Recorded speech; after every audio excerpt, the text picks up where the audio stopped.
School not rating? Sorry? Not putting on the screen. I'm glad you said that. Because you're still short of the screen. No, I'm good. We'll go after the commentator. That's fine. As far as I'm aware, that's the setup for the commentators. I know Dave will have one more for commentators. What's it would show? Because I don't know what it would show. Well, I think it's the same treatment for the other person. Sorry, what's that? Obviously,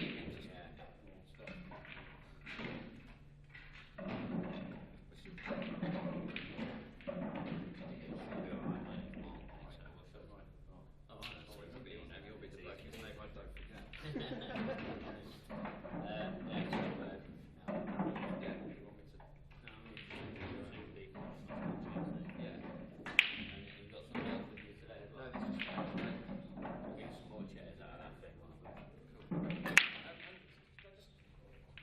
So the shots, the camera angles, Yes. I'm guessing actually, because obviously that one, I'm wondering if I actually, Does that need to be yeah, well that's what I was going to say, that was, you know, lower, also you can see the back. but you do,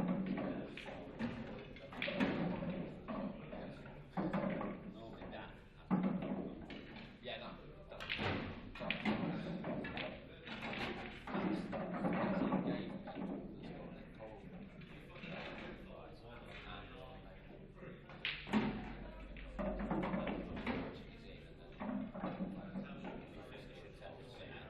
Yeah. Totally. What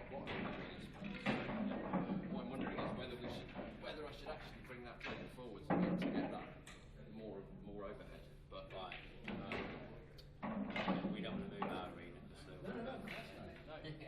But yeah, let's do that if we can. Well, we can. Yesterday, we saw how much, you know. Now I see how little space they need at the back. You see the rest of the crowd. That's what we might do, is might just so people aren't coming towards. Yeah, well, so that was the other thing. At the moment, we put two low cameras in. Yes. Although having now watched stream Dave said that, Right. you realise he actually only uses one of them. He does one of those, one really wide. So It's normal. So which one do you want me to take out? Presumably. Where do you not want? No, I think we've got everyone through the screen. That's the only one. Yeah. There's plenty of room to get down there. So the other thing we're going to do is shut this table across and put another one in front of it. Yes. Yeah, this is the load. I'll go by it. It's ready. But tablecloth right now. So we can't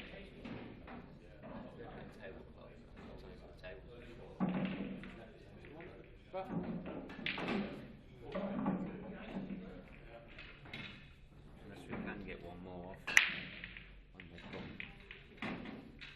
So what do you need some more tables behind it? ideally one more table behind us. We ain't got anyone that come down there, I know. First wondering whether you should just take that one for now. Because no one's out. Go and take that for now, and then when somebody does come from the hotel, then Alright, we'll send it. That'll be the best bet. Fine. Yeah, we need to get that. What time? It's on, is it? Quarter to 11, I believe. That's what the second one, you know. But yeah, in charge of the schedule. So, we'll go and introduce you on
fast.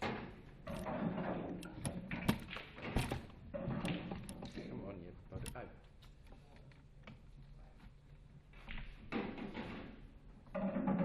Oh.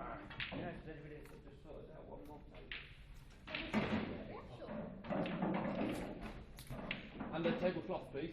Or not. I think there's some tablecloths in the back.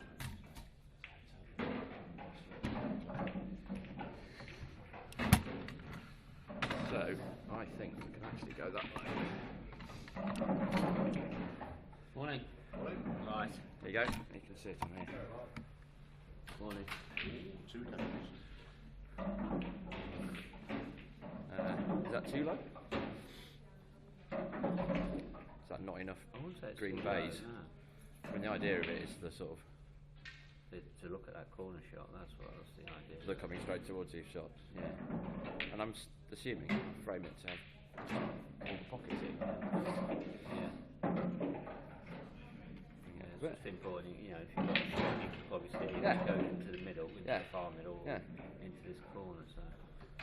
We'll do all right. Yeah, okay. A bit better, yeah, definitely.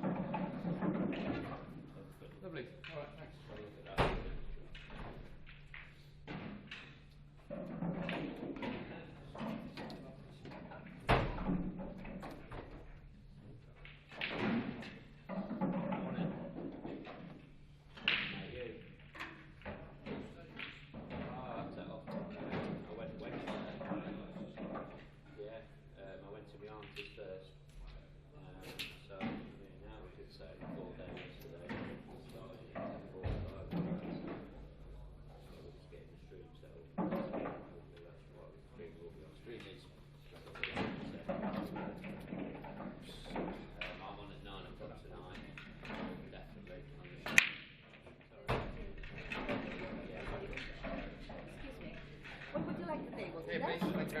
Just the same part there. Yeah. Great. Good. Brilliant. No worries. Okay. Front of this one. Get this paper higher, so.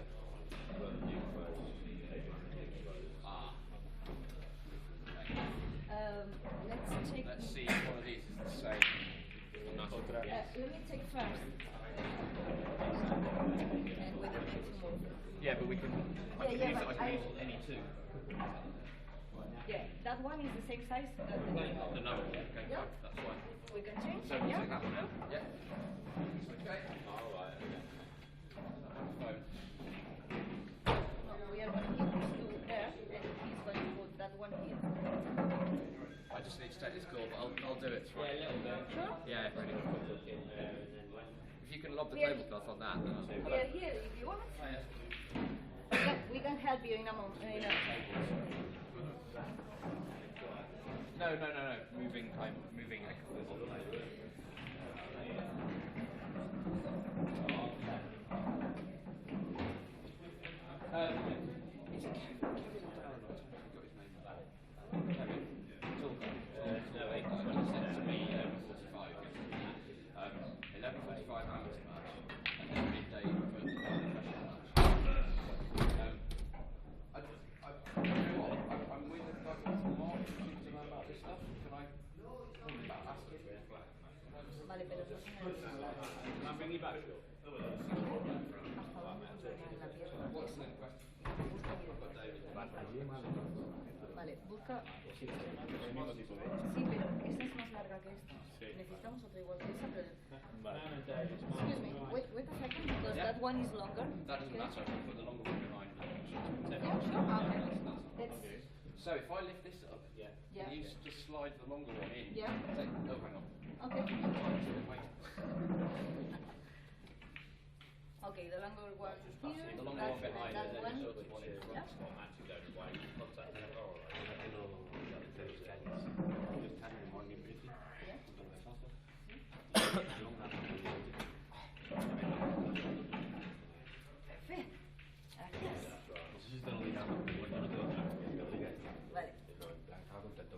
Bueno, a ver, Hey, I'll have to organizarlo. come up. I'm trying to get the schedule sorted out.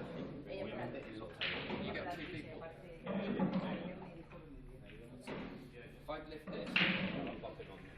you lift this table, it'll have to come up and out because this cable's. Okay. Yeah? No, it's here. He's here. Yeah. Just keep an eye on the floor. Are you clear? That's right. Okay. Put the long one in.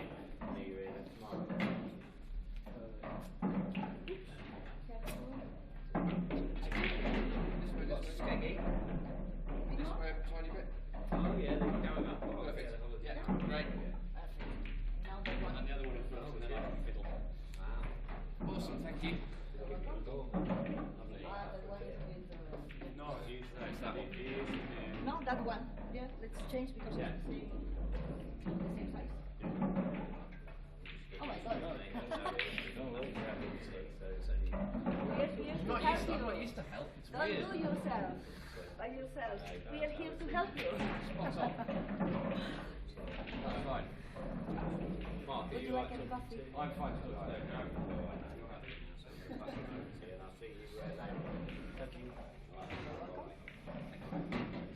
Hello. Sorry about that.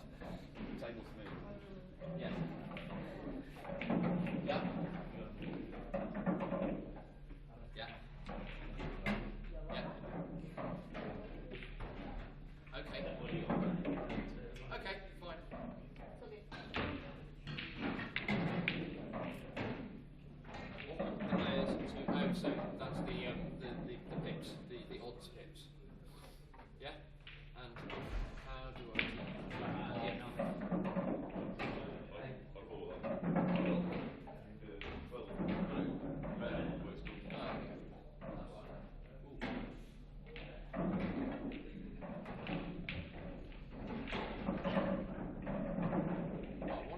I've lost one of them.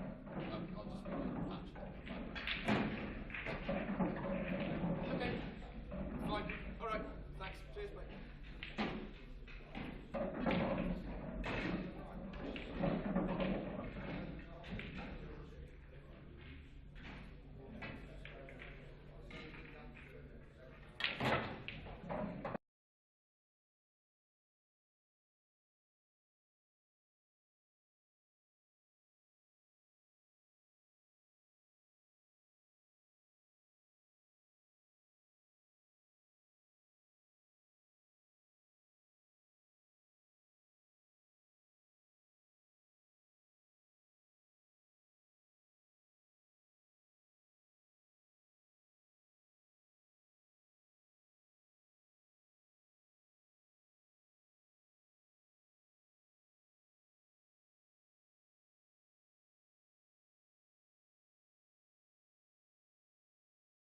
What? Anything? Anything? Nothing. You got me? Hello? I can't hear anything now. I cannot hear a thing. Yeah, I can't hear anything either.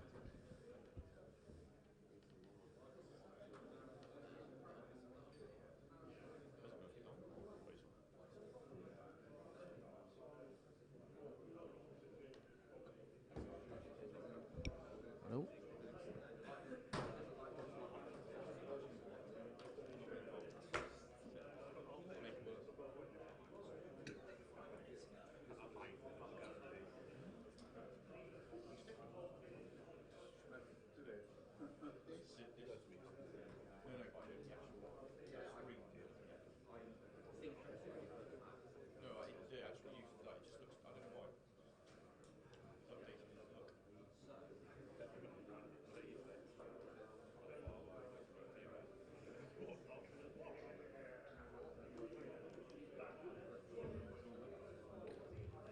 Hello.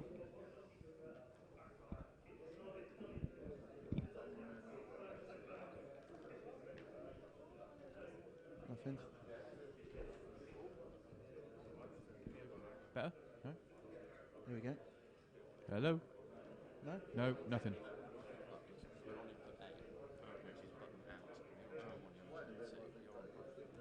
Uh-huh. Sounds like okay. I bet the microphones aren't turned on.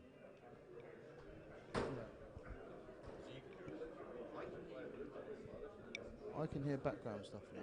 Like a background I've got nothing coming out my headphones at all.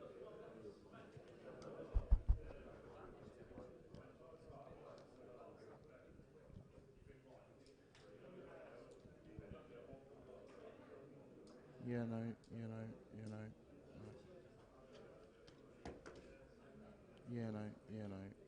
Hello.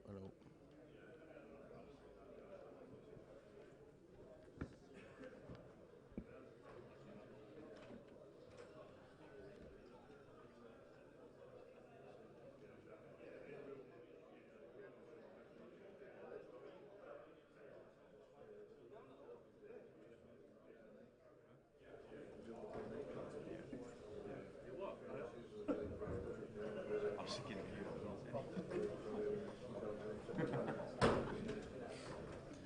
Yes, you were absolutely.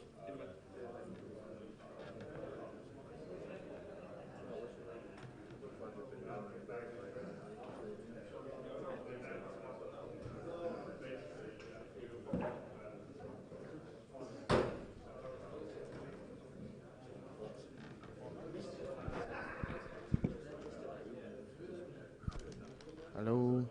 Hello. I haven't even got background noise. I've got nothing.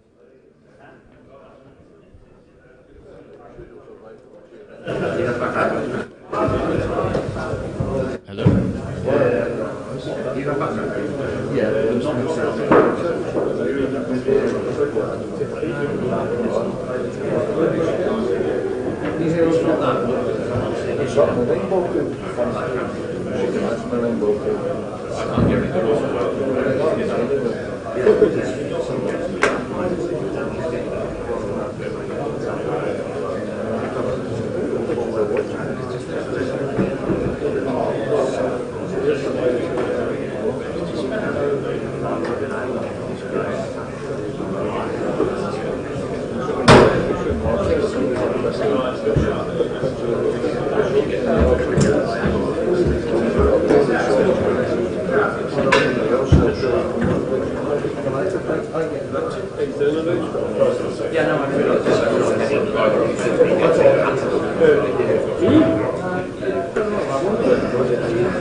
No, it's on the board.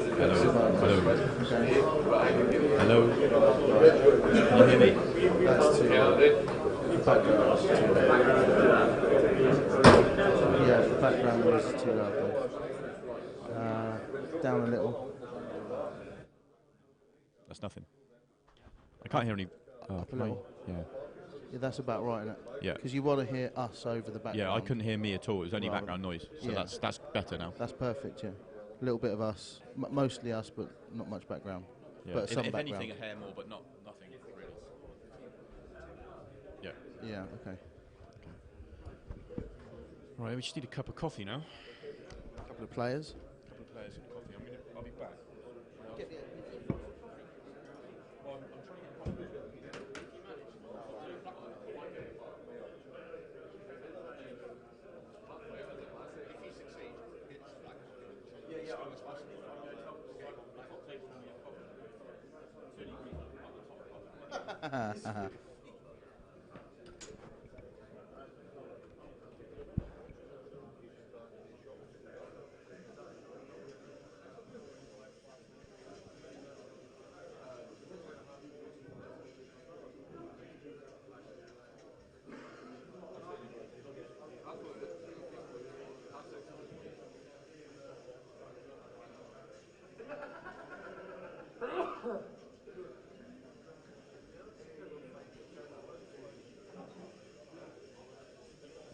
And we're off.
Is that just the screen?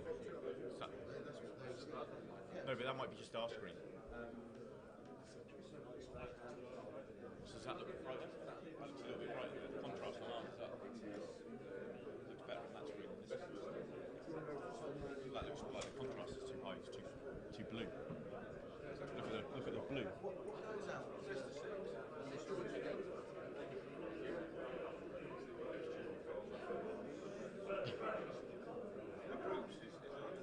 Yeah.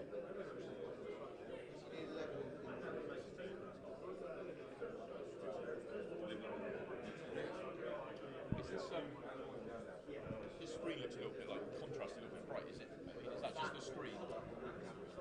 Is that? Okay, so it's okay.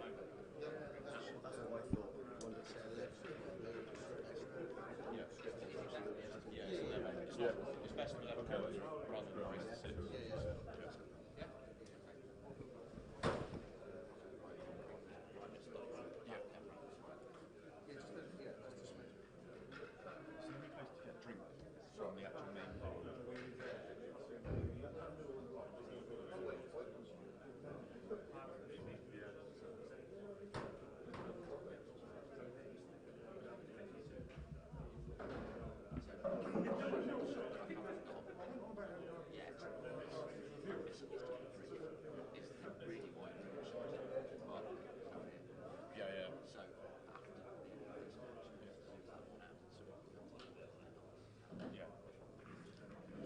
That's the thing, is that white room shot I don't think is great for us because we never have enough people.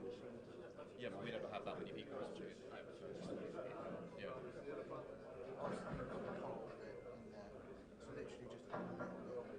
Rather than have the people that aren't sitting there. That's a greenhouse shot. Yeah.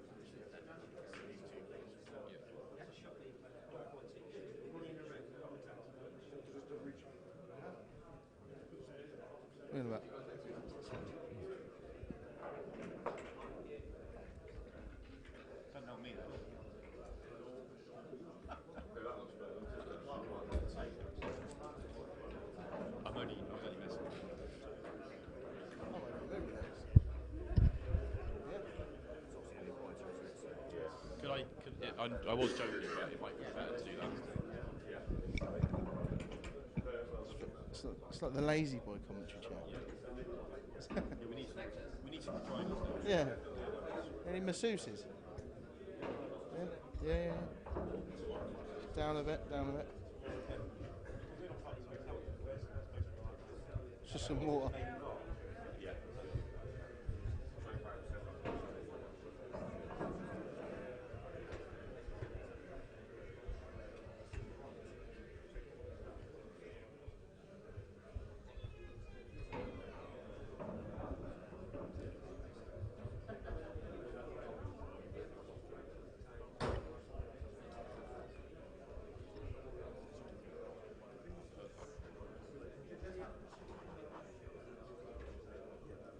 We're coming further round. See.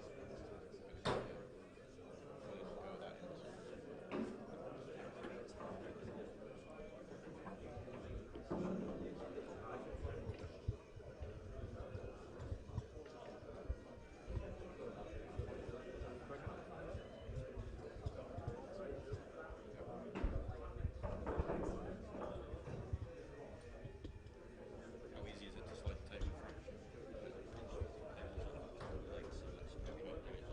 Yeah, great timing.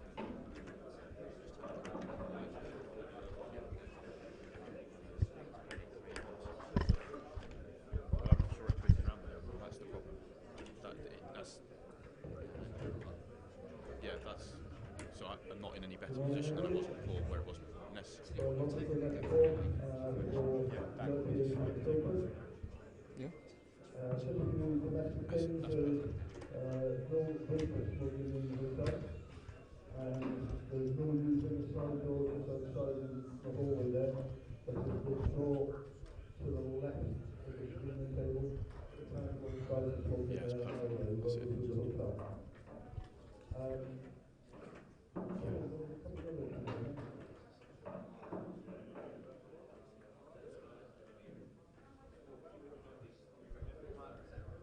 Okay, Yeah, it's fine. Yeah, it's Good. looks unsturdy, but it's in good condition. Yeah. Back on? Yeah, back on. I can. Yeah. Hello. Hello. Is this one me? Can I hear better?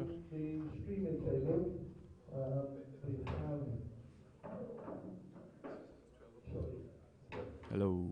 I can hear you. Yeah? Yeah, I can hear you. Can you hear me? Yeah, I got nothing out my left ear for whatever reason. I've got nothing out my right ear.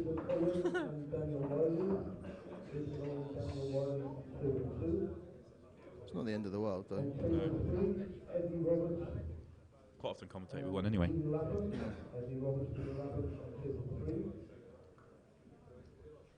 On table 4, Mike Beaver, Gary Phillips. Oh, sorry, that's the wall Mike Beaver. It's fine, we can work with it. It's not worth making it worse. Yeah. Yeah. Okay. On table 6 is Shane Saunders, Terry Chance. That's Shane Saunders, Terry Chance on table 6. On table number 5, James Hammy and Mark McDonald. James Hammy, Mark McDonald on table 5.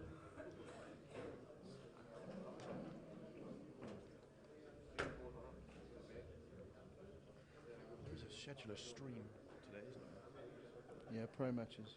Yeah.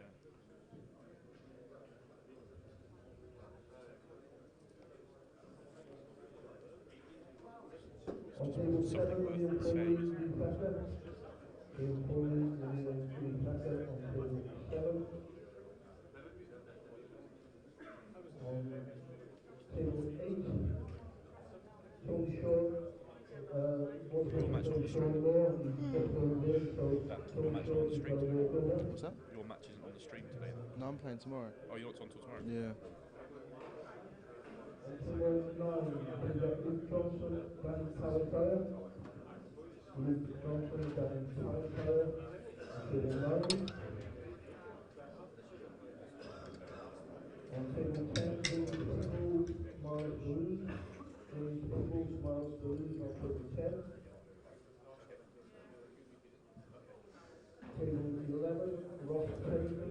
Bradbury, Ross Townsend, Paul Bradbury, table number 11. Table 12, Mark John, James Street. Mark John, James Street, table number 12. Table 13, Phil Wildman, Colin Healy. Phil Wildman, Colin Healy, table 13.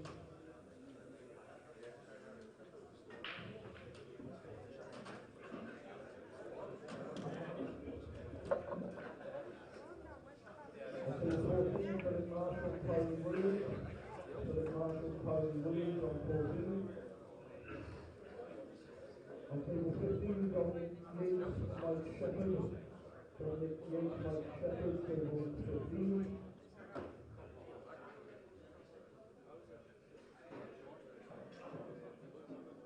On table 16, Gabriel O'Malley, Christopher Morton. Gabriel O'Malley, Christopher Morton, table 16.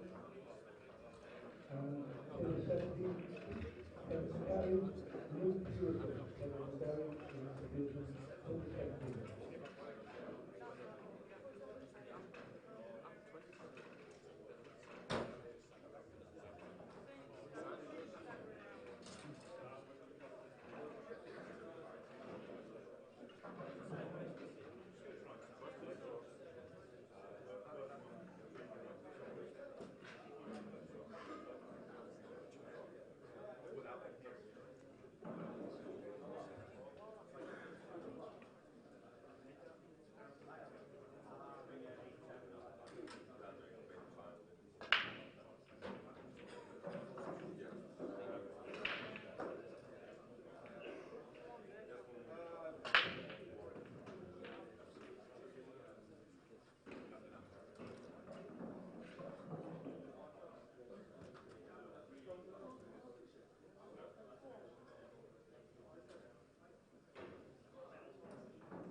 Children again, we've got children on the road here, present today.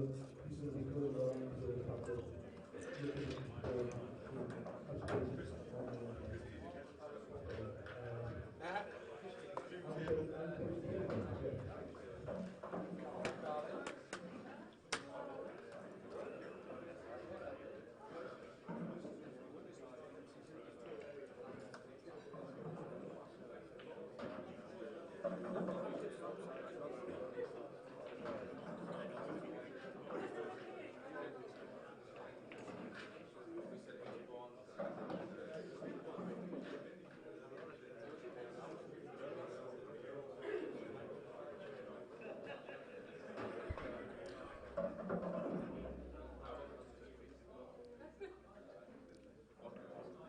Right then, we off. We're off. Okay. First game of the day. Dan Harris has just won the leg. Julian Slater. As you can see, British Open Group A. Yep. They've got double elimination, so this is their first match of the day. Obviously, they've got two. They've got to lose twice before they're eliminated, and the aim is to get to the last 1-2-8. Yeah. So we need to win 2 matches to get to the 1-2-8. Yeah. It's quite a good qualifying setup, actually. I think sort of works quite well. Gives you a way to you can ease your way into the tournament. Can't you? There's no in fresh, cold, lose, out, gone. Yeah. You know which.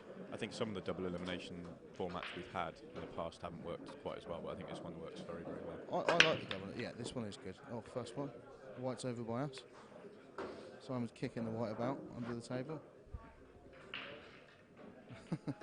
Well, that was a surprise. Yeah. I'm lucky. I'm hid behind the screen. I'm safe.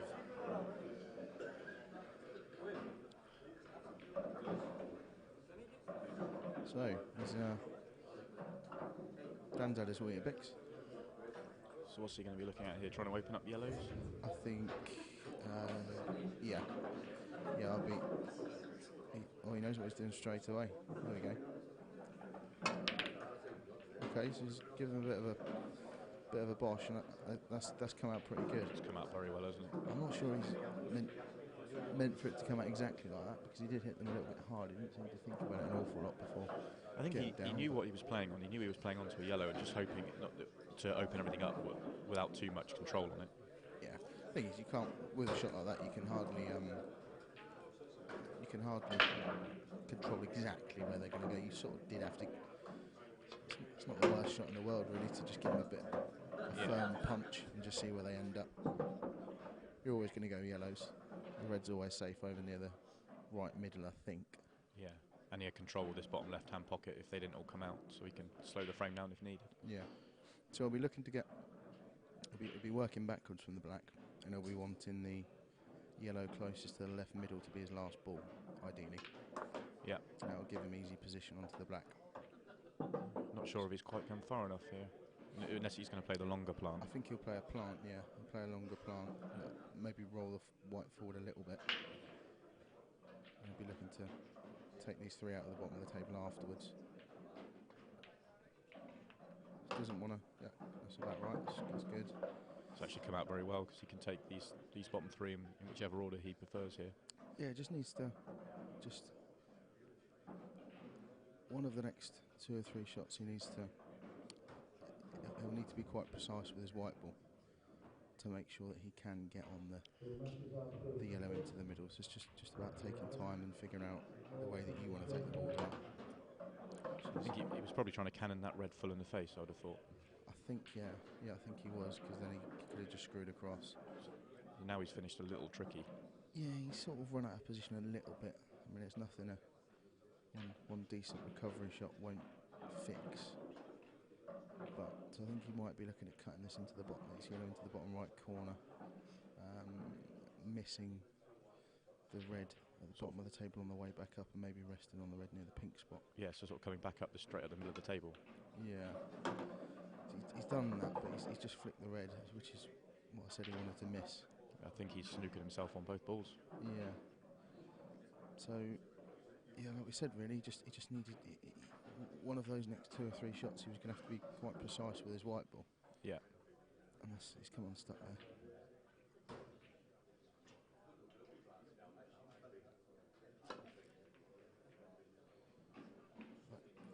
That could have come out worse. It's come out okay.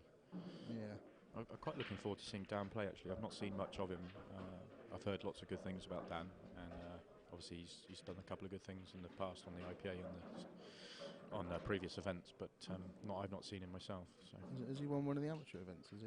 I think so. I was chatting to Kev about it this morning, that's what he said a couple of years ago. I think he went to the final of the Bradford amateur event this year as well.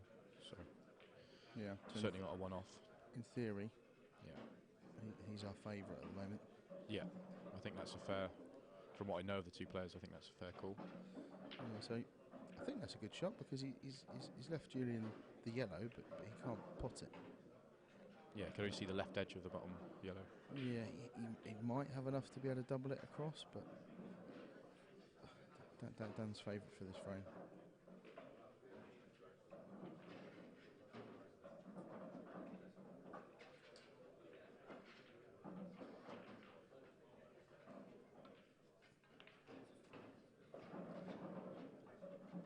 Okay, so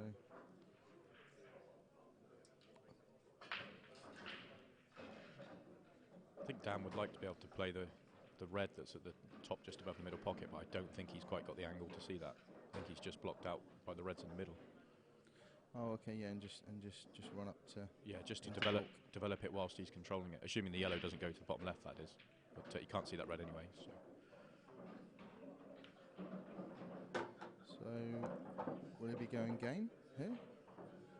Yeah, if he is, then there's a couple of tricky balls. Obstacles, yeah. Yeah, a couple of obstacles. I don't quite know whether that. Okay, no, so he's playing that red that we were talking about now. Yeah. I think he'll just try and leave the white where it is, otherwise he might leave the full in the yellow face. off the red. Yeah. Oh, he's taken it on that way. Well, he's in a good spot. Yeah. But he has left Julian a cut to the corner. And if he can get the white back out somewhere near the middle of the table, I think if just looking at a different camera, not the one we're showing you, but another one, the yellow doesn't go direct. It's whether it can squeeze in off the red, the one at the bottom of the table. So he has got a problem. Even if he does make this cut, he's into the bottom right. yeah, I just think like, but he's sort of got a semi-sniff that he didn't need. Yeah. If Julian does clear it from it, Dan will probably be thinking, oh, maybe I could have. Okay, so That's a good shot, I think. that is a good shot. Yeah. He may have been a little bit unlucky and left a plant, which will go past that yellow into the bottom right corner, but that's quite a clever shot. Yeah. Okay, you're in trouble now. But again, he's given Julian one cushion. It's tough though. It's not easy. The red's in the way, isn't it? I mean, obviously he'll have to slide past the right-hand side of the red as he comes down. Is he? No, he's not. He's going. Digging in. Yeah, he's going 2 cushions to the bottom left here.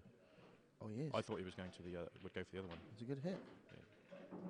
It's a good hit. That's a good result as well. That is a good result. Unless the 2 reds plant past the yellow. Yeah, he may just be able to thin snick off the edge of these 2 reds that are right next to the white and leave Julian snookered again. Bit of a delicate little shot.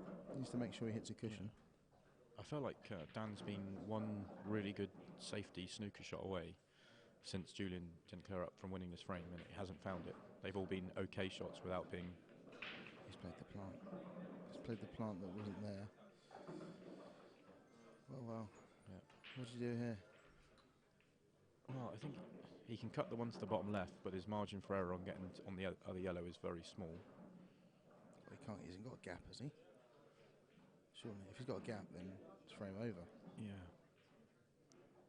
But if he flicked the one in the left corner in and left the white tight to the right-hand rail somewhere, that he can pot the yellow, he's not going to get good on the black, though. So he's chosen to control it, which is... I think he's done the right thing Yeah. there. Although with these rules, in theory, if Dan just clips the red just to the right of the pink spot, clips it towards the pocket, towards the bottom right corner, just thin, and bring the white back over. So he's going to get to snooker, isn't he?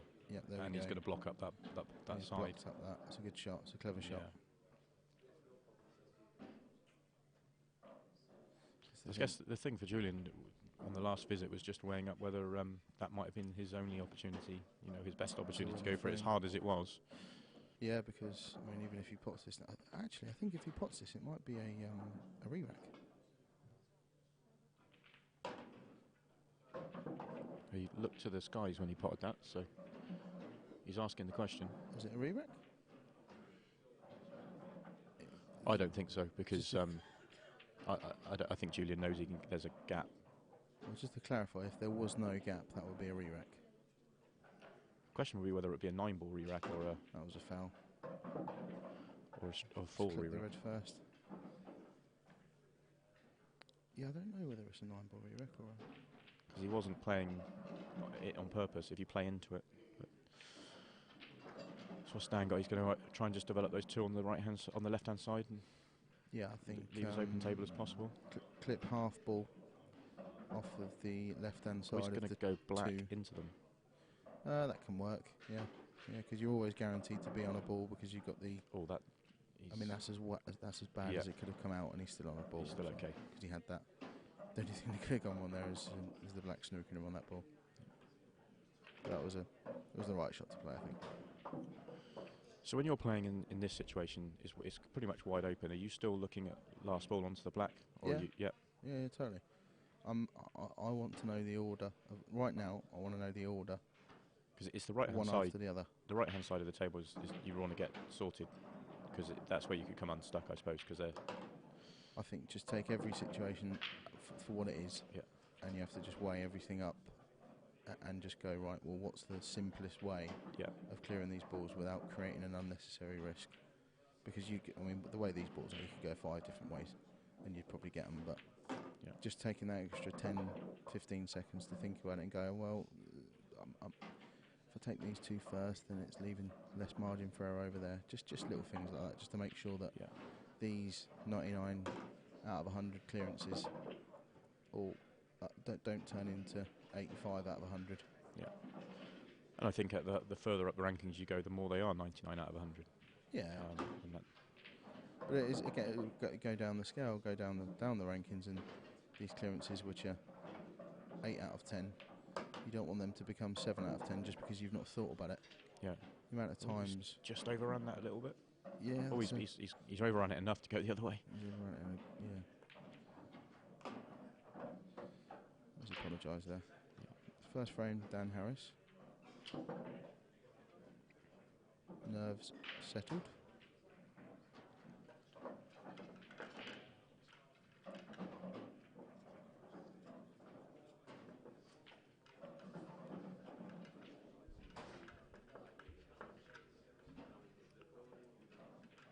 Be interested to see if Julian slashes the white off the table. Yeah, see if he can get one to you this time. Yep, take cover.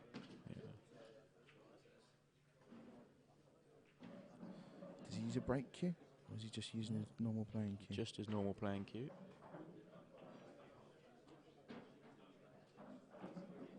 You see our sponsor on the bottom left of the page, Jason Owen Cues. Supplies a lot of cues to a lot of the players on the tour. Just break cues mainly, but plenty of players use his playing cue as well. Yeah, including myself. You do you? Yeah, I really like his cues. What's good about them? Do you know what? I was always using a Paris, and it was for snooker. And once I started getting into pool and into a higher level, I decided I wanted to get a cue. I got to know the specific for pool. I got to know Jason very well and tested out a lot of different cues. I just found the sort of build quality of them, brilliant. But it's also the fact that because I knew him and he was fairly local to me, that I could go back to him and make any tweaks and changes I needed to without the hassle of, if you had that with other manufacturers, say Paris for example, you just don't have that. Yeah, you have to send it off. Yeah. Yeah, I know what you mean. And what are his cues like? Are they whippy? Are they sturdy? Fairly sturdy. I don't think there's too much whip in it at all. But I think he's self-taught. Well, I know he's self-taught chatting to him, and he could tailor it to however you want it. Yeah. He can get into quite fine detail with it. I found because I've got a fairly standard spec, the sort of size of the cue fairly a little chunkier than the previous cue I had. Just fractionally, just felt a little bit. What towards the tip end? No, towards the button. Just the button. Yeah. Okay. Just felt different. It felt a little bit more solid. I don't know whether that's a good thing or a bad thing, but it certainly is. I prefer it. But you could, if you wanted it smaller, you'd ask for it smaller. No one wants a smaller one though. Right, Dan's left himself the angle. I think he wanted to be a little bit further up the table, but he needs to get into this red next to the black to try and get his red out. That's now obstructed by the yellow. Is his natural angle going into the one on the rail? I don't think so. I think he can get into it. It's a bit hard to see from here, but I think he needs to really dig in. I mean, he's looking at trying to land on it, but you're leaving yourself. Well, you'd have no angle. You'd then have to get on the black afterwards. I think you've got to try and dig into it now, haven't you?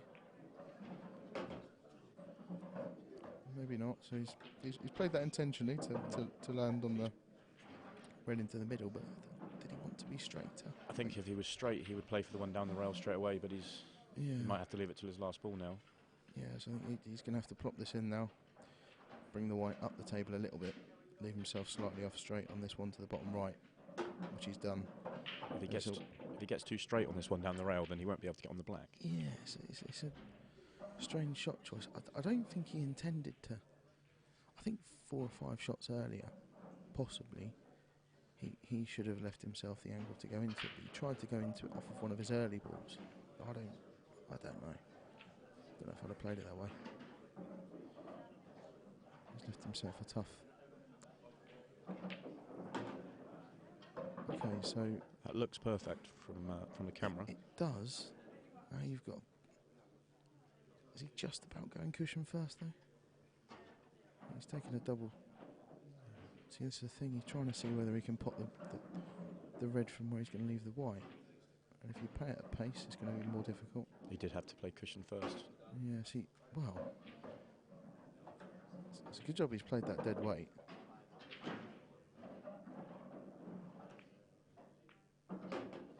And that. Yeah. Well, it's a good finish. He's used all of the pocket on those last two, but he's played them at that pace to. Oh, he knew what he was doing. He knew he was playing them he knew he had to play them at that pace. It's a good finish. Very good finish. I think he could have made it easy for himself, but Yeah. I think that's half the thing, really. Digging yourself out out of trouble. Yeah, that first frame will have settled him down.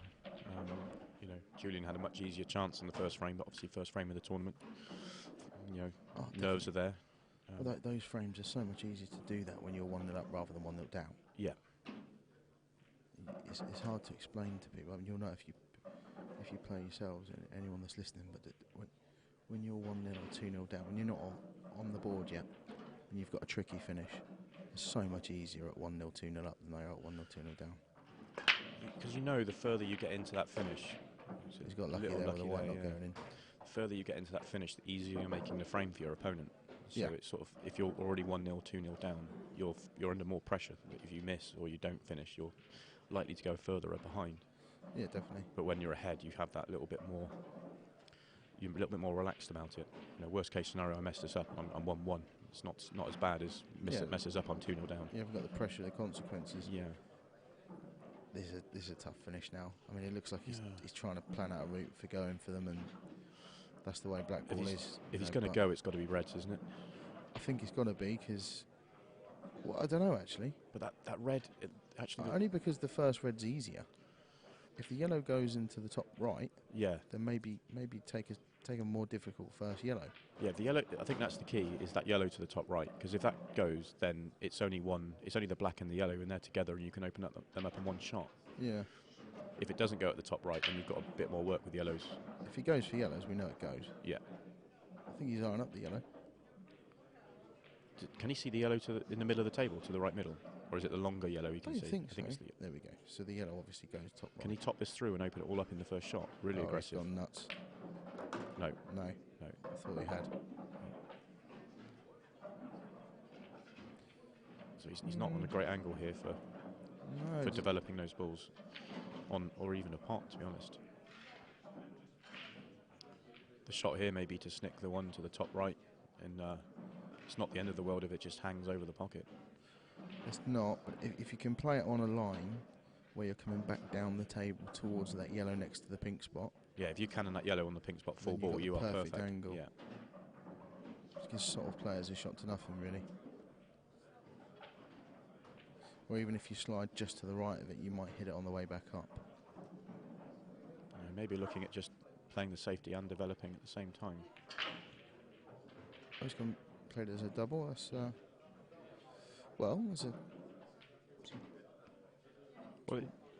Julian's got the red and black on the left that are a problem, and the red that's sort of nearest the triangle area doesn't go to either of the bottom pockets, but it goes to the middles, so there's a chance here. I think percentages wise it might have been the right thing to do. Depends. Would you have done that against? The reason I don't like it is because you're giving your opponent an opportunity to do something, and definitely. You haven't developed. If you were able to develop the black at the same time and keep it tight, then I think yes. Then fair enough. Yeah. I mean, look at this. If he pots this now, see the way I look at it. If you he's left him a gap, so it's worked out good for him. Yeah. However, if you did that at 5-all against any of the tops, let's say a Sheppy, for example, a very attacking player, he'd have been playing to pot that red that Julian's just tried to cover the pocket with. Yeah. Develop the one that's on the right-hand side cushion. He'll have a couple of chances to give himself an angle to go into these on the bottom left cushion, on the bottom left side rail, And that's you can end up losing the frame just from being. Is it percentages? Is it negative? I mean, is he playing his opponent? Is he? If he was playing a Sheppy, would he have played a different shot? Exactly. You know. And do you do that? Do you? Should you? That's a perfect. very good shot. That is perfect. Well, he's just. Yeah, you needed another half a roll. I think he's all Chinese, does he? Jack up a little bit, be all right. The only problem with this, he could, if he catches the black wrong, he could snooker himself in the last 2 yellows. He could. Ideally, he'd like to flick into the red full ball. Catch the red. Well, yeah. Yeah. Anywhere near full on the red, and he's perfect. The red full ball or the black half ball, but not in between. Yeah, the That's red fine. full ball. There That's we fine. go. Stuck me in the commentary box. So he probably can't. The obvious pocket would be for the last ball. It would be to the bottom left, but he's probably going to have to slide back across the bottom of the table to either top left or right middle. Most of the, Or it goes into the left middle. It's even nicer. If it goes into the left middle, he can just drop this on and off the cushion, and he should leave himself a fairly nice angle. Oh dear.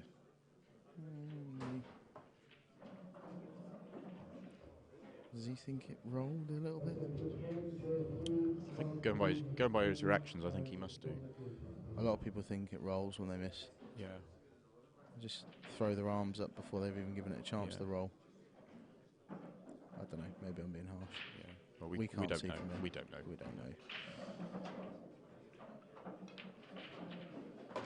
It's a good shot. It's a little bit close to the black. Ideally, would have wanted to just stun that so he can play the plant down the cushion. I don't think he's thinking of going game here. I think he's thinking about where can I hide the white. He's thinking from being 2-0 down rather than 2-0 up. Yeah.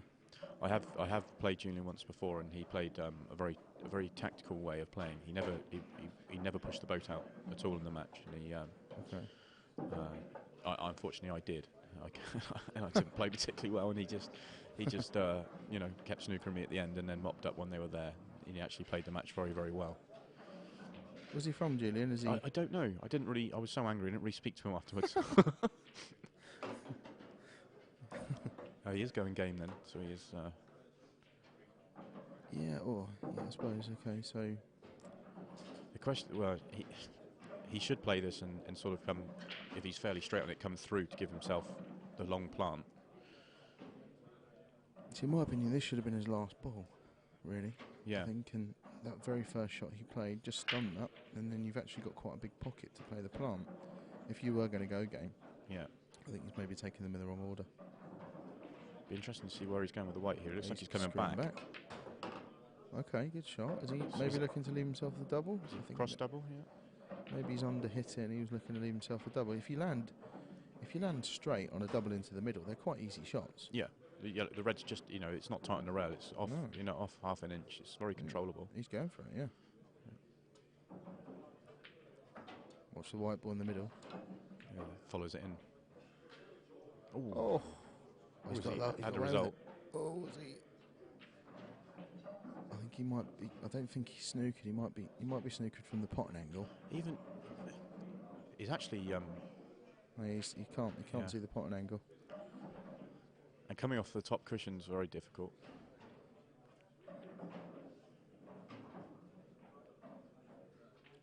Little swerve. Wants to catch his full. Like he's not giving it a big swerve, is he? Just a gentle. Oh, he swerved it too much. There was only a little swerve, yeah. I reckon if he's only swerved it, I reckon he could have. I'd like to have been right behind that. I thought he was more of a full ball snooker than that. Yeah, he could see quite a bit of that yellow. Yeah, because he wasn't. So I was thinking maybe he had to go one cushion to get the one over the pocket, but yeah. So leave yourself an angle, Julian. Don't leave yourself straight. He stunned it out. I would just. Would you go through to the top cushion? Yeah, definitely. Yeah. There's no margin for error. You can't go wrong.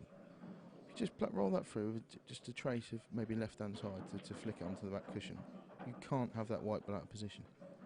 As it is, this is fine, but sometimes you under-hit them or over-hit them, and it's just, like I say, making that 99 out of 100 finish a 99 out of 100 finish rather than a 90 out of 100 finish.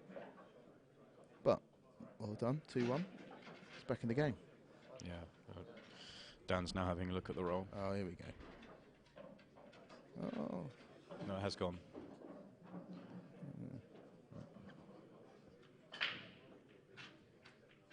It's in Z now. Do you think he's going to... Yeah, I don't know whether that's a good thing to... I'm never a fan of seeing, you know, after it's happened, and you see a few players do it actually, you know, go and replay the shot just to see if it rolls or not. But, well, if it's that much of a problem, then ask for a table engineer. Yeah. Or just keep stum, really. Yeah. I think you either say it's a problem, get it sorted now, or you got to leave it. Yeah. Because it's in your head now. It's in your head, yeah. Don't give yourself less chance of winning the match by getting the ump over something you're going to do nothing about, I think. Because sometimes it is just a finger mark. Yeah. I mean, you know, the amount of times you see a ball roll off and then you play the shot again, or see people play the shot again and it goes dead straight. Yeah. That happens all the time. Yeah, finger mark, chalk dust, and it could be anything. It flicks something and it's gone. Anything. But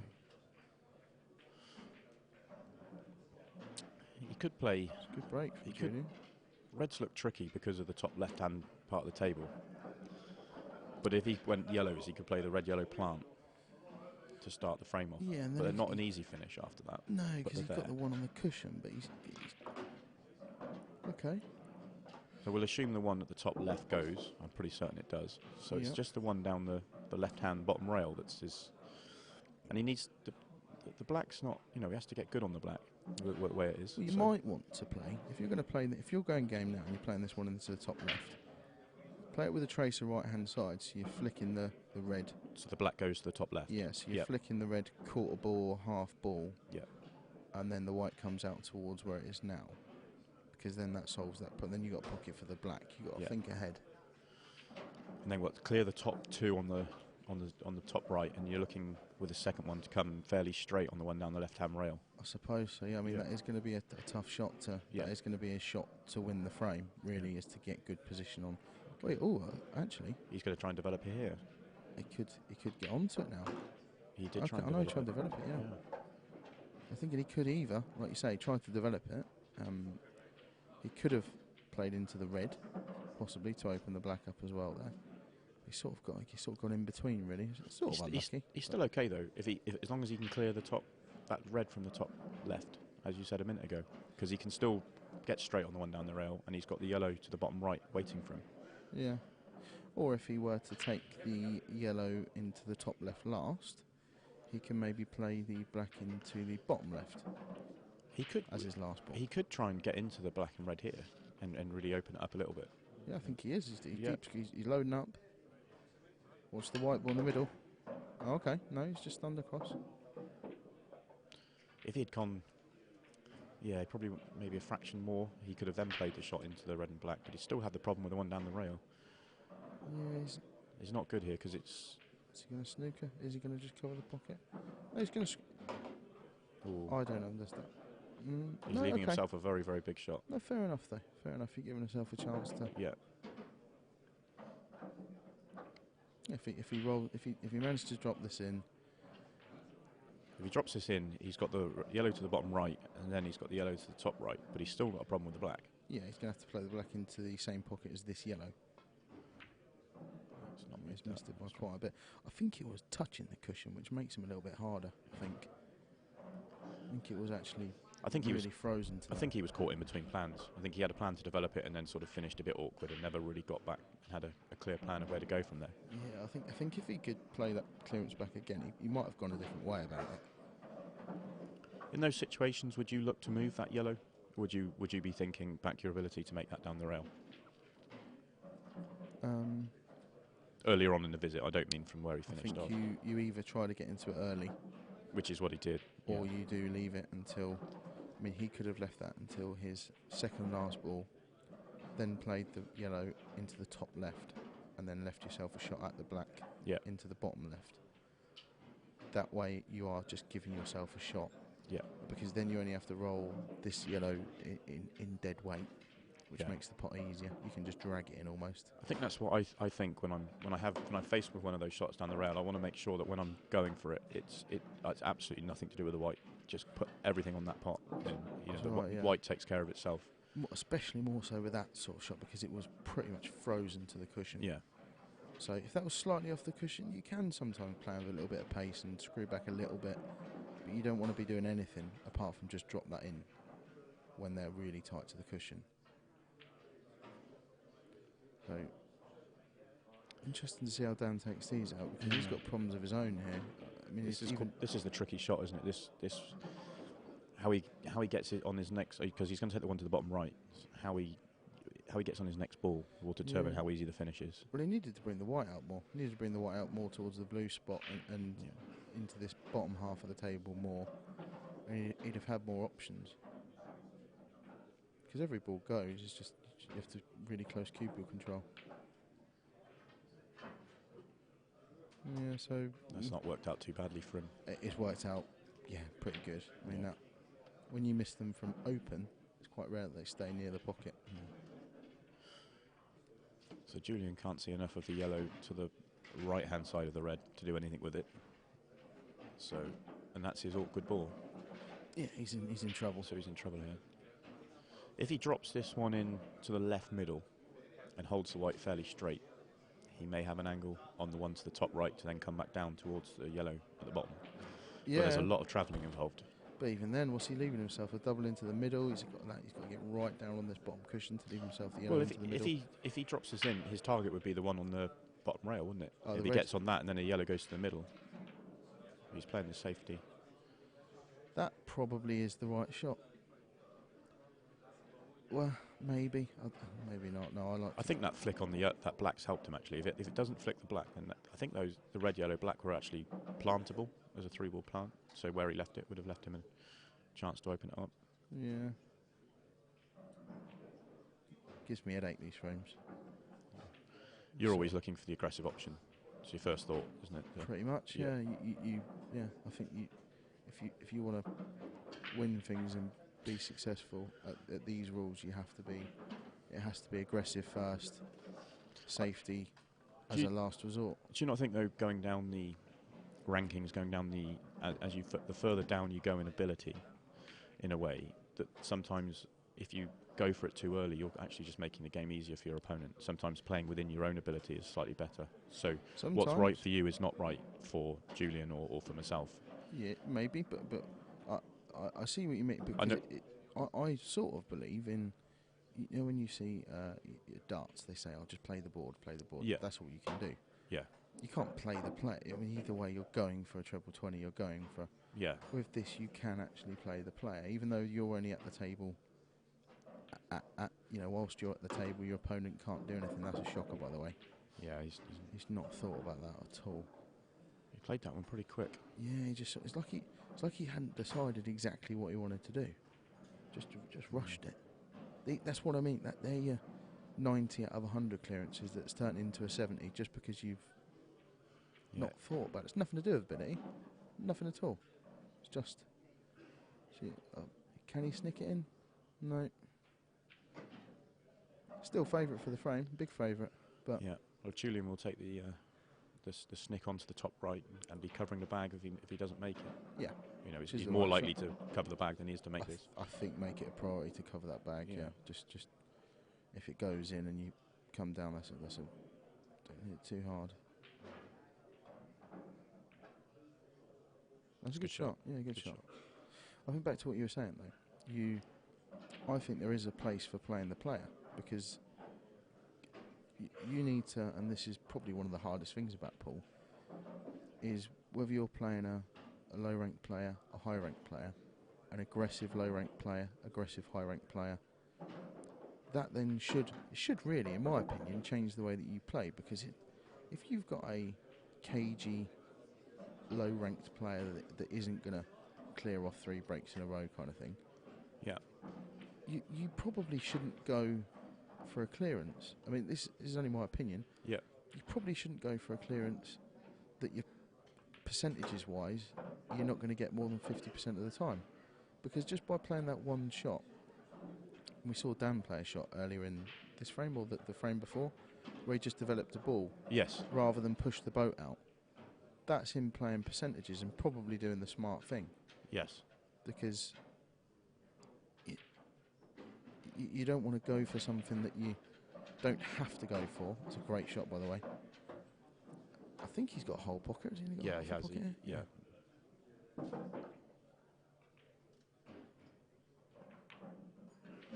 Right in the heart. Really good finish, yeah. Yeah. So yeah, but you don't want to be making it easier for your opponent when you have to.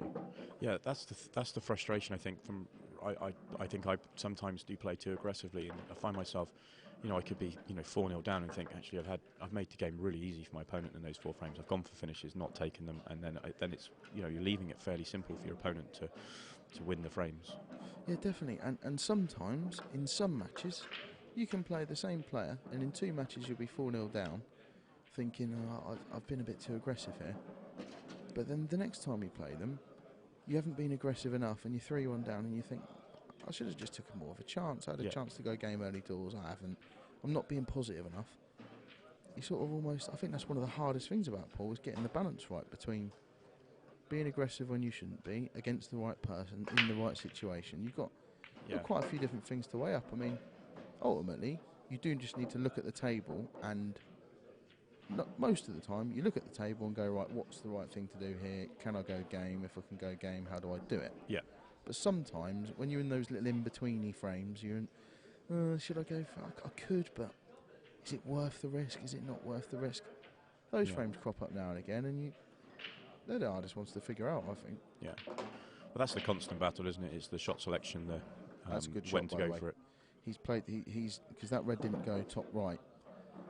You can see he's confident now. He's seeing things clearly. Yeah, because he can get on the one down the right rail, and that's just natural to get onto the one to the top left. It's a good shot from Julian. It's just up the, from Dan, sorry. See, the key to this is going to be getting on that one down the right rail, because he wants to be fairly straight on it, but the straighter he gets, the closer he is to not being on it. Yeah, I think you had to. He's going now to twice across. Go. So either screw across the table now to get closer, or the red to the bottom right, you could maybe drag that in and leave yourself on it. I think he's playing twice across. I don't think that's the right shot for me. But you can tell he's feeling confident if he's playing that way. Yeah, but you've got to make the most of your confidence by doing the right thing. He had 2 options there. He could have played the red into the left middle and screwed across to get closer to that red, or he could have maybe played the red into the bottom right with a bit of drag, maybe rested on the yellow just to the left of it and left himself straight. Yeah, that's the key. If he got straight on that ball, it was really good, but getting straight wasn't easy. Yeah, Paul's so much about thought process, and you see these great clearances. You see half the time those great clearances are done. It's just a cushion, so it's fine. Half of those great clearances are done in the brain, in the mind, where they've just figured out. Some players see clearances that other players don't see, and that's sort of the hardest thing to teach, really. You can teach a cue action, or you can try to teach a cue action. You can show people the basic mechanics and stuff, but to teach people to think on their feet is... Well, I think sometimes you watch players play. You could watch, for argument's sake, I'll pick 2 players. You could watch Sheppy play, say 4, 5, 6 frames, and he could dish them all. Yeah. And you'd be raving about how amazing it is because he played this shot, that shot, and every other shot. Mark Farnsworth, for example, could probably make the same 6 dishes, but you'd go, yeah, but they're really easy. Yeah. Because the way he's gone about it. Yeah. But exactly. But because of the how easy it is on the eye, the flamboyance, that's why. Oh God, I don't want to bring this up, but I think that Stephen Hendry is definitely better than Ronnie O'Sullivan, because if Stephen Hendry played at the pace that Ronnie O'Sullivan played at, there wouldn't even be a conversation about Ronnie being there. If Ronnie O'Sullivan did what he did but played at the speed of I get what you're saying. Peter Ebdon. Yeah. He wouldn't be. He'd be considered a great player. He's a great 5-time world champion. Yeah. But stats for me, world championships, you can't fluke them. No. Hendry won 7. Hendry dominated like nobody else has ever dominated. And nobody ever will. No, nobody ever will. Ronnie never has. No. Because he just does things, because he does things quicker. I think to your typical man, he is he is more naturally talented. Well, is he more naturally talented just because he does it quicker? No, I get you. I get your point. I absolutely find get it your hard. point. He's not playing the skill shot here, is he? No, he's just kind of trying to cover the pocket up. He's so far behind in this frame. Well, that might sound ridiculous, but if you hit them right, it's not that hard to flick it in off the yellow. Yeah. Left, right Yeah. side No. of the yellow. But No. He's just trying to find a foothold in the frame. He's a long way behind. yeah, no, he's got one as well. So Yeah. he's He played that shot really, really well. yeah, they're easy to overhit and frame over then. But yeah, I think people naturally, like you say, Farnsworth, he's top of the rankings, top of both sets of rankings. Is he the most, from a purist point of view, you might enjoy watching him play more than anyone else because he controls the white so well. But is he as exciting to watch as a Sheppy? Yeah, they're different. Yeah, exactly. Yeah. And the answer is no. Yeah. But who would your money be on race to 30? Well, I'd like to see it, to be honest. It would be a very close match, but it's. I've read loads of things about Tiger Woods, and I think one of the things that he says is people say about how naturally gifted, naturally talented you are, and he just thinks it's a load of rubbish. There's no such thing as a natural gift. Yeah. He was knocking golf balls around when he was 3 years old. Yeah, he's worked hard his whole career. He's worked hard his whole career. But the reason Ronnie O'Sullivan's as good as he is because he was playing every single day for hours and hours and hours as a kid. The fact that he plays quicker than anyone else is what he naturally does. He wouldn't be as good as he was if he had to wait, if he had to count to 20 before he played every shot. Yeah. So it's not like he's doing it to show off. It's just how everyone plays how they need to play to get the best out of themselves. Everyone's got a natural rhythm. You know. And by the way, I much prefer to watch Ronnie O'Sullivan play than anyone else. But I wouldn't. Ronnie at his best against Hendry at his best. Hendry wins because Hendry will do it for days on end.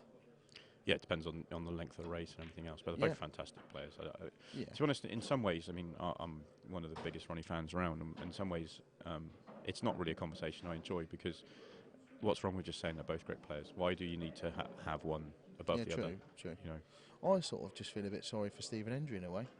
Maybe not that I should. No, I don't think he needs anyone's I sympathy. think feeling sorry for him is the wrong. But I just he retired at the top. Well, 2 or 3 years late. I mean, 5 years late maybe, but he didn't carry on until he was used to. I mean, he retired after making a 147 in the World Championships, didn't he? But he a couple of years. But I just think for those 10 years where he dominated, he was so much better than anyone else has ever been. Yeah. They're pushing the boundaries. He pushed it forward. Would Ronnie have been Ronnie? That's a good shot. It's a very clever shot. Lovely shot. And it's the right time to play it as well because everything else was open. Then, yeah. So. It's a good shot. It should be 4-1 now. Yeah. Just needs to get on this one in the middle right. It's the only thing that could possibly go wrong next. Just make sure you control the white. It's a little bit difficult because he's close to the right hand cushion. But get the white out right here, and this should be 4-1. He's gone too far. He's just right. okay. He's okay. It's sort of tricky-ish, but it's fine. So would you be playing on the one to the bottom right here? Because he's not got a great angle. He'd be leaving himself from quite a long distance for that one. He has played on that one. Well, it looks like he has, yeah. I mean, and then make this pot, and the black goes to the right middle. Well, it looks like. I mean, he'd have to punch in now, though. If he could have had the right angle, it would have changed everything. Because he could have had the choice of coming down the table and playing this. If he was close to the red over the bottom left, he could have controlled the white and then played the red off the yellow into the middle as his last ball. I like this shot though because he's got quite a lot. You know, it was quite a nice one that you can just cue in because he wants to punch it through. So. Fine, yeah. I didn't realise it was as straight as that. I thought he might have had to. It's a good shot. This is a massive bag. Unmissable. So unmissable, really. Kiss of death. Yeah. Unmissable. Yeah, off the yellow.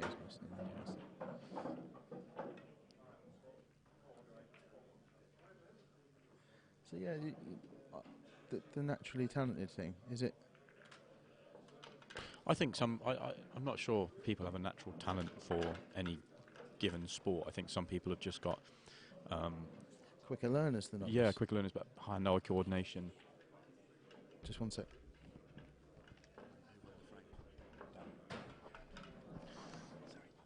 Yeah, it's just hand-eye coordination, and they pick up techniques quicker, and yeah. Yeah, exactly. Some people have better natural hand-eye coordination.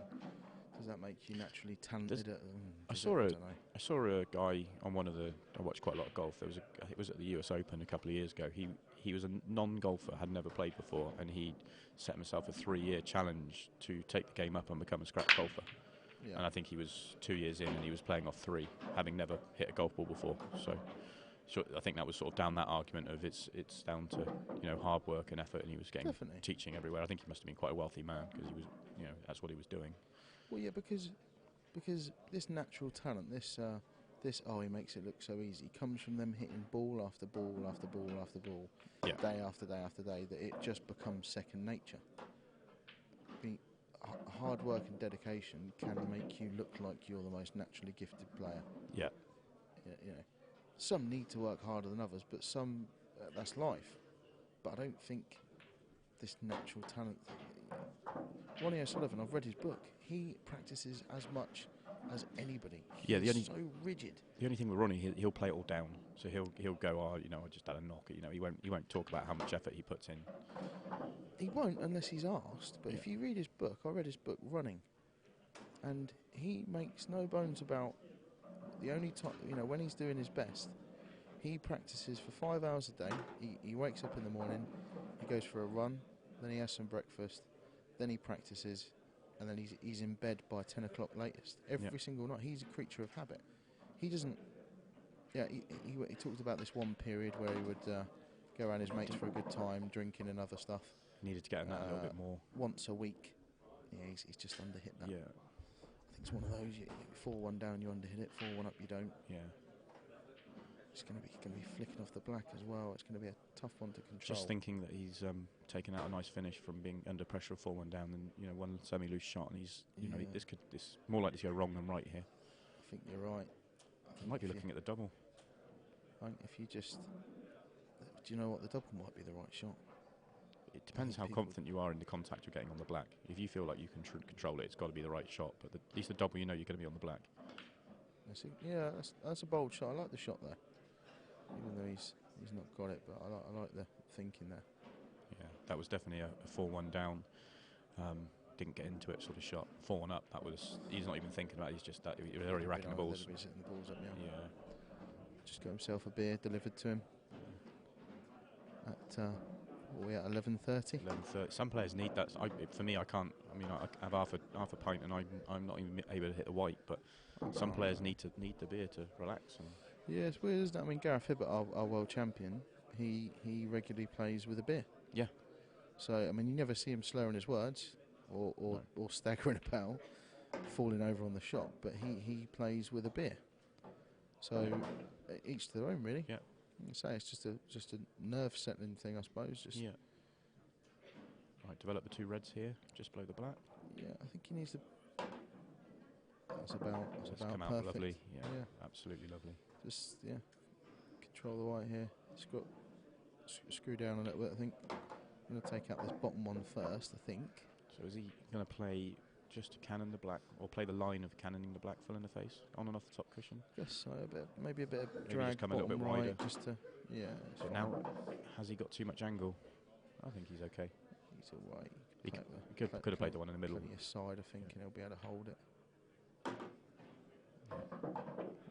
Is he going to come round 3 cushions? I think the key in this shot is to make sure you commit to one choice. Don't just float it in on a line. Commit to it. And he's played that lovely. He's playing like he's 4-1 up, isn't he? Yeah. He'd have thought about that more at 4-1 down. So 5-1 down. 5-1. There was a really key point in this frame at 2-1, wasn't there, where he's missed an opportunity and Julian covered the pocket, and he made a great finish with a double across the top to go 3-1. And he did, yeah. That frame so easily could have gone the other way. Yeah, this could be a different match because he was a little bit annoyed with the way the 2 frames had gone. Missed a couple of chances, and in his head he had a roll off. And yeah, definitely. 5-1. He's relying on a bit of luck as well as good play to Yeah. win from 5-1.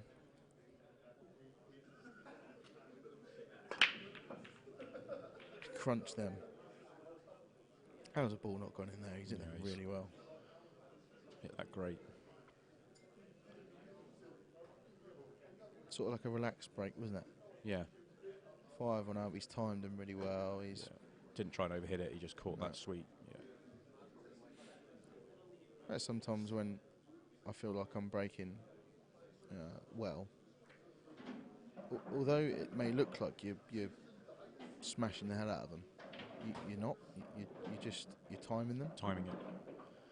The thing I think I've started to notice myself is quite often when I go and just have a couple of warm-up frames rather than practice session, I just sort of put the balls up and just casually smack the pack, and I seem to get better splits than when I'm actually in a proper practice session and really focusing and trying to catch it right.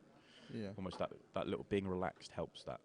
Yeah, because you are the harder the more cue speed you're trying to get, the more difficult it is for you to hit that front ball flush. Yeah. Having hit the white ball flush, just through the centre of the white. Any unwanted side, you've got way more chance of getting an unwanted side when you're really trying to sling the cue for 100 miles an hour, which then means you're not going to be hitting the front ball absolutely dead on centre, and you're just losing force. Yeah. I think when I go down the pub and I'm playing against guys of that sort of level, you notice they're all launching back, trying to hit it as hard as they can, and they're all mishitting the pack. The more important is underhit that again. He's just about okay though. It's more important to catch the pack solid than it is the pace. You want to start catching it solid, and then just start ramping up the power as you improve and your confidence comes. Yeah, you want to accelerate through the pack. You don't want to be at full tilt before you've made connection. So, I was going to say it's a good shot, but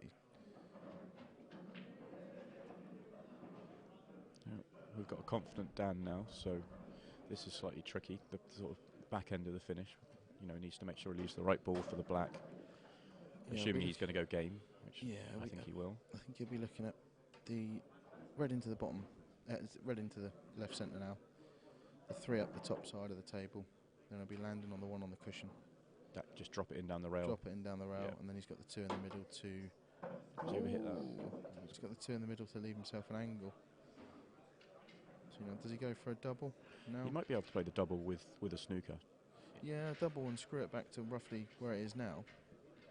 Bring the white back towards the line of the brown spot. And he can play it as a shot to nothing. He might want to top it through. That's what he's doing. He's just playing the control shot. Yeah. He's 5-1 up, but he doesn't want to push the boat out. He's, sensible. No need.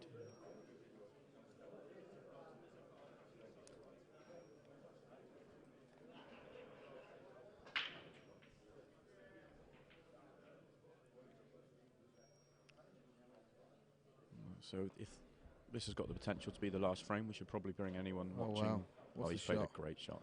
It may not be the last frame after that shot. I thought he was going to give Dan a chance there. See, now Dan's going to be thinking, why didn't I just go for that double? Yeah. Play it as a shot to But nothing. to be honest, it was a pretty poor shot to not leave himself a shot at the top. It was, he had a little bit of margin there, and he just overhit it. So he'll be frustrated. But frustration's not so bad when you're 5-1 up. But yeah, we've got. Let me just get my list out. We've got some cracking lineups today. Slightly different at this event. We've got. Oh wow! I had a touch there. I mean, he wanted to hit those balls, but he wasn't playing. I'm sure he wasn't playing to pot one. We've got a long lineup of professional matches today. It's the first round of the professional tournament, which will be concluded Sunday. So I'll just run you through the matches we've got coming up at midday, which will be our next match. We've got Ben Davies versus Kev Barton, and then All Welsh Affair with Craig Marsh versus Luke Sanges at 1:30. Mark Farnsworth is playing Andrew Hughes at 3 o'clock. We've got a 4 o'clock match, but that's to be confirmed. And then back to the professional matches with Jason Twist versus Billy Morton at 6. Jimmy Croxton versus Nicky Griffiths at 7:30. And at 9 o'clock tonight, Ronan McCarthy versus Alex O'Donoghue. So we're going to get a lot of those first round professional matches off today. With Corals will be running a book on those. If you go on Corals' website, you can get accumulators on. get accumulators on them. You've got all the matches. There'll be lots of options there for you. So go and have a look at Coral's website. Yeah, definitely. Do you back all the favourites? Do you get a little, get a little accumulator going for the day? Yeah. I think they. You can do them. I think they've got odds out for all the matches so far, so you can actually sit there and build your accumulator. Yeah, and there are a whole host of other professional matches tomorrow. I think there's. That's in. Oh, that's out. Yeah. That's out. So there's plenty of markets to bet on. Yeah, there's I think the pick of the matches from a viewer's point of view, for me. Yeah. The one I'm going to enjoy commentating on most is the Craig Marsh, Luke Sanchez. Yeah. They're both very attacking, quick players, and that'll be the one to watch. Don't miss that one. Yeah. Don't miss any of them, obviously, but that's going to be the best one. Yeah, I completely agree with that. They're just style of play. They're friends as well, so they'll probably be quite relaxed about playing against each other. They're probably going to, and maybe I think because they're friends, I think Luke Sanchez might be good value. I mean, what price is Luke? I haven't got the odds in front of me, but I imagine he's a really good price. Yeah, because he's playing Craig, but don't be fooled. Luke can play. Luke is one of the best young players around. Yeah, the new pro this year. Loses his rag a little bit sometimes, but yeah, he's a young lad. He's passionate about the game. But he's good. He's had a couple of 3 or semi-finals in the Open already at his young age. He's had some close. I think he lost the deciding frame in the Scottish Open in the semi-final to Clint Jansen. Yeah, he did. He was ahead in that game as well, wasn't he? I remember it. He's capable of beating everybody here, and absolutely great price, I think. Yeah, I think he's more than 2 to 1. And like I say, considering they're friends. See if I can get it up while we're. Considering they're mates, I mean, Marshy's in great form at the moment. He always is. Yeah. He really is one of the top 3 or 4 players on the tour. He's a great player. Yeah. But that just when you're sort of playing your pal and your underdog, I think that's when you. It's different for Luke playing Craig than it would be for somebody else on the tour playing Craig, simply because they are friends. There's no intimidation factor. Yeah, there's no intimidation because they've played 1,000 frames against each other. Yeah. So. Yeah, it might be one for a bit of value. I certainly won't be. Won't be putting my house on it. But Luke is 2.5. He's 3.5, which is 5 to 2, 3. Yeah, 2.5 to 1, 5 to 2. That's good value. Yeah. So get your accumulators going. Yeah, we've got. There's a long list of matches. On the professional event, odds up for Ben Davies, Kev Barton. I'll let you have a look through. We've got Kev Barton at 7 to 2 against Ben. Kev Barton's a wily old player. He likes to make out that he doesn't practice anymore. But I know he had half an hour yesterday setting up the tables. He had a little knock. So yeah, I'm not setting the tables up. I'm having a practice. Yeah. Yeah, don't underestimate old Kev. It was quite an aggressive shot there from Julian. It's just gone wrong. He tried to develop and pop that one over the pocket and it's left himself nothing. Oh dear. So some big prices today. So Andrew Hughes, tour finalist, 7 to 2 to beat Mark Farnsworth, tour number 1. Again, it's just there's value. At Warwick, Mark lost both his first round matches, having won both tournaments in Glasgow. So 2 contrasting tournaments for Mark the last 2. Definitely, yeah. So tournaments. Mark's come off the back of 2 first round losses. Yeah. In IPA events, and again, just value. Andrew Hughes is a great player. Yeah. Alex O'Donoghue 5 to 2 to beat Ronan McCarthy. They're good friends. Yeah, and they've certainly had a couple of good battles in the past as well. Billy Morton, Jason Twist. Billy Morton 4 to 1. It's a big price. And then we've got 2 closer matches towards the end of the day. So we've got Jimmy Croxton's 4 to 7 against Nicky Griffiths, who's 5 to 4. I think that's actually nothing against Nicky at all, but I think that's a good price for Jimmy because I think Jimmy's stepped up his practice in the last few months. I think he's starting to play some really good stuff. I think Jimmy's he's a strange player like that. He can be like for the last couple of years. You don't really see much of him. Yeah. Maybe because he doesn't play or he doesn't. He's not so keen for the game at the time. Whatever's going on in his life. But when he puts his mind to it and he really practices, obviously the players he's got around him to practice with. Oh, absolutely. I think he plays quite a lot with Gareth Potts, doesn't he? Gareth Potts, you've got your Lee Kendalls who runs the who owns the club with Gareth Potts, doesn't he? Yeah. There's some really good players around that area, so when he decides to start getting his practicing shoes on, maybe you're right. Maybe 4 to 7. I haven't seen the odds for the tournament, but I think Jimmy would be a really nice sort of. I don't want to say dark horse because that's almost disrespectful, but I think because of the prices of the others, I think he might be the value pick in the field. Yeah. And last match of the night on the stream, we've got Mark Pickworth at I think 8 to 11 to beat Ben Rogers at evens. So Ben, one of the new pros this year. Yeah. Very talented player, but as it is for all the new pros, I think it's quite a big learning curve. Really, it's quite a big jump. So. Yeah, I think Mark Pickworth is. I think he's very underrated. Yeah, just because he keeps everything simple. Yeah, he's just a steady Eddie. Obviously, he won the most improved player of the year, didn't he? Did he? IPA awards, yeah. As we see Dan here on the clearance, he's just underhit that slightly, hasn't he? Yeah, he would have been leaving the one over the left middle till his last ball. Now he's going to take it now. What it do is if he shouldn't have a problem, but it should still be fine. Yeah. So as long as this yellow, the bottom of the two yellows goes into the bottom right corner. The way he's played that, it must do because he must do. Yeah. Even if it's just three quarters of a pocket. He could screw. He could screw twice. Oh no! Yeah. So it doesn't go. So that's a good shot.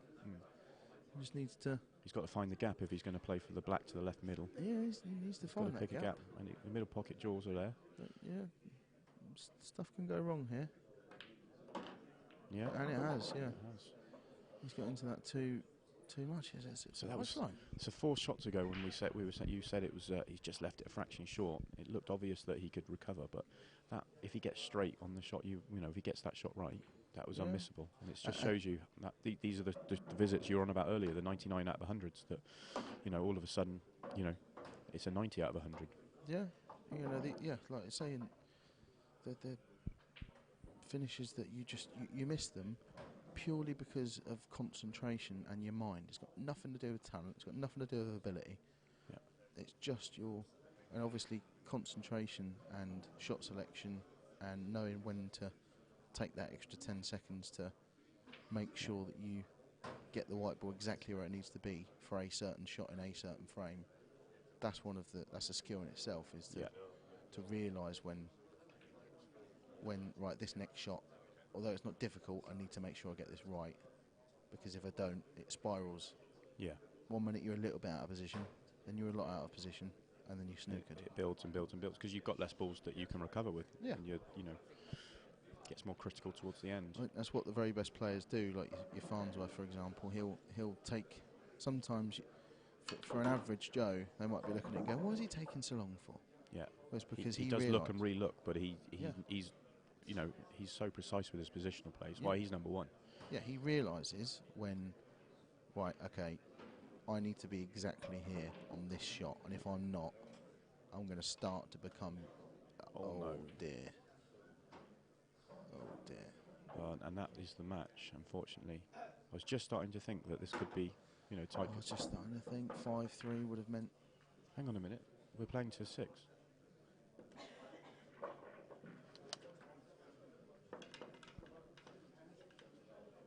Playing to 6. We playing to 6. Yeah. I think it's 6. I think it's 6. It says 7 on the sheet. Oh, this is 7 on the sheet. It's meant to change on the sheets. This is 7 on the sheet. We've got to play through 7, haven't we? Change it for that.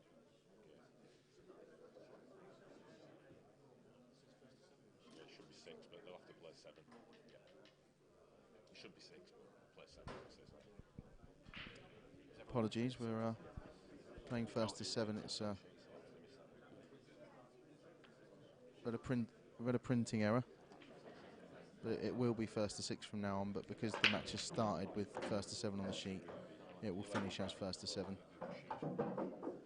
Which is probably the right thing to do, but that's the right thing. Yeah. But if I'm Dan and for whatever reason I lose this match, it's going to give me you'd be kicking off for.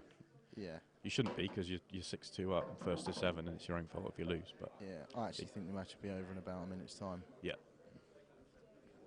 So at what point would you go up and take the 2 at the top of the table? Are you leaving those to your last two? Yeah, no, not last two. I think he is now, because I think he's going to play for the one on the left-hand side. But you would I'd go up now for them. And leave the one on the left-hand side to your last ball. Yeah, I'd go up now for them. Play the one down the right, top right pocket. Leave yourself dead straight or slightly off. So that you play the one he's playing now to leave the black into the middle. Yeah. Because now, I mean, this is more difficult than if he'd have screwed up. Yeah. He's not as close to the ball. This is missable. And also he's knocked that black safer. And also he needs to play a little bit of pace to get the white out. And he's missed it. So, again, shot selection. Nothing to do with ability. Yep. Just little tweaks, just maybe think about it for the extra 5-10 seconds.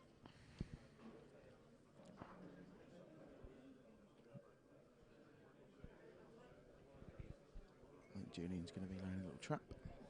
Snooker coming up.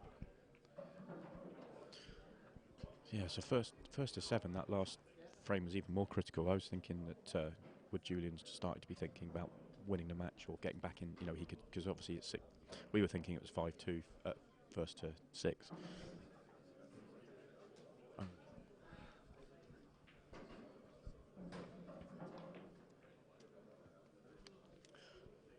Because obviously this really could be 5-3 first to 7, that's what it is. And that was a bad mistake in the last frame from Julian. Yeah, it really was. Yeah. I think Dan's quickened up the pace, isn't he? Though I think he knows he should have won the match already, and he's a little bit frustrated. I think he's given away 2 shots as well. So it's the thing. You've got to stick in there because it does happen. You get you're 6-2 down. So from Julian's point of view, you're 6-2 down. Yeah. Dan's got quite an easy clearance. Messes it up. You nick the frame. All of a sudden, you break. They come out really nice. You clear 6-4. Then Dan breaks. He's on a tricky clearance. He's under pressure. Yeah. All of a sudden. Yeah. From nowhere. He's thinking, oh, it can't go 6-5. It can't go 7. I should have won this 7-2. I'd like to see Julian just get stuck in, get involved. Yeah. I just hope that the last frame doesn't get in his head here, because he really should have won the last frame. Yeah, I think Julian's quickened up a little bit as well. Yeah. Just to. Well, there's quite a big crowd. Slightly, I think he probably noticed the fact that to start this match there was no one watching this game. Everyone was playing their own games, but the session, all the other games have finished, and we're just waiting for the next session to start. So there's quite a lot of people milling around watching this game now. Yeah, it's a good 30-40, isn't it? Yeah, which plus the millions on the stream. Plus the millions on the stream listening to us. Yeah, that's a lovely shot. It's a good shot. He's got a bit of a swagger about him. Yeah, he's obviously putting on a show now. But for those that don't play on the stream that often, it can be a little bit more daunting, knowing you've got a bit of a crowd, and not only a crowd, but a crowd of great pool players watching you. Yeah, and he's right here, just needs to stun across towards the blue spot. Pace is key. Perfect. He hit that lovely. That could easily have gone wrong. Looks simple, but he's sort of overrun a little bit, but he's annoyed with himself. Give himself a table knock it in. Look at the confidence. Definitely quickened up a step. There's no question. It does help to know. I've found myself done it before when I feel like I'm struggling. Just up the pace a little bit. Yeah, absolutely. Okay, it looks like a different player in that frame. Yeah, absolutely, definitely. Yeah, sometimes you can just get yourself bogged down and overthink things, and sometimes you just need to. They're all there. Relaxed, cue, natural ability take over. Yeah. You know, I say like you're saying earlier, it's about picking the time where you need that extra 10 seconds to make sure you're picking out the right shot, and when you can just relax and. Definitely, I want to see Julian breaking clear in 1 minute 30 seconds flat. Put a bit of pressure on now. Yeah. Huge break in the context of the match.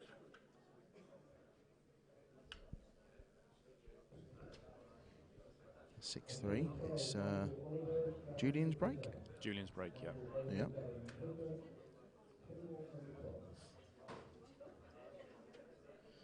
I was sort of semi-joking when I said about Dan would be annoyed with the fact that because Dan knows it. Crunch. He now knows it should have been first to 6. Yeah.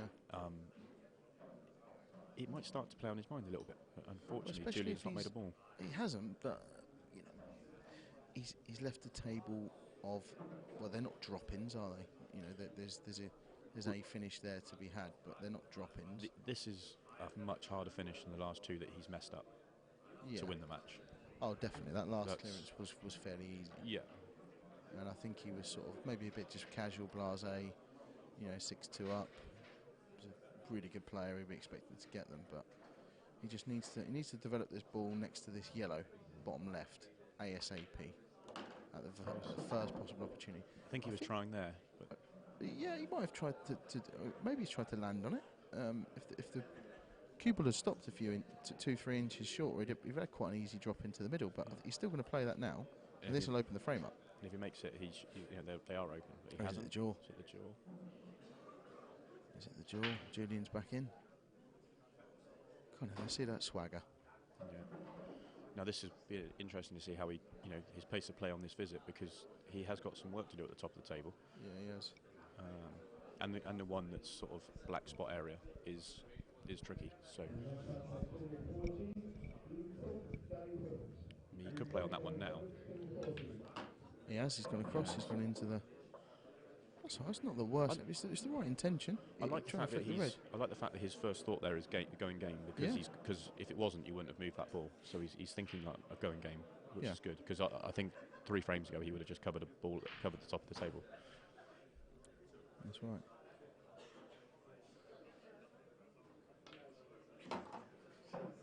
So, don't keep running.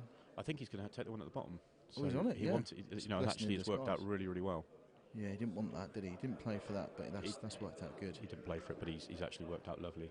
So if he gets good here, he's in for a chance. Screw, just about. Oh no! Oh no! Now if that red goes into the middle, which I think if you get on it, it does just drop in. Then this is a pretty easy clearance. Yeah. And if he does miss these and lose this frame, I think if it didn't go, he could have played. He could have played a red off it, and just nudged it out a little bit more. So I think it must go. He's comfortably enough. Case of when he gets on it, does he use it as his last ball? Yeah. Again, just make sure you're doing things in the right order and don't rush it. Just finish the match off. Yeah. It's when do I take the one at the top and when do I take the one by the left middle? Yeah. You shouldn't really be thinking about that right now. Should have thought about it 3 shots ago. Oh, absolutely.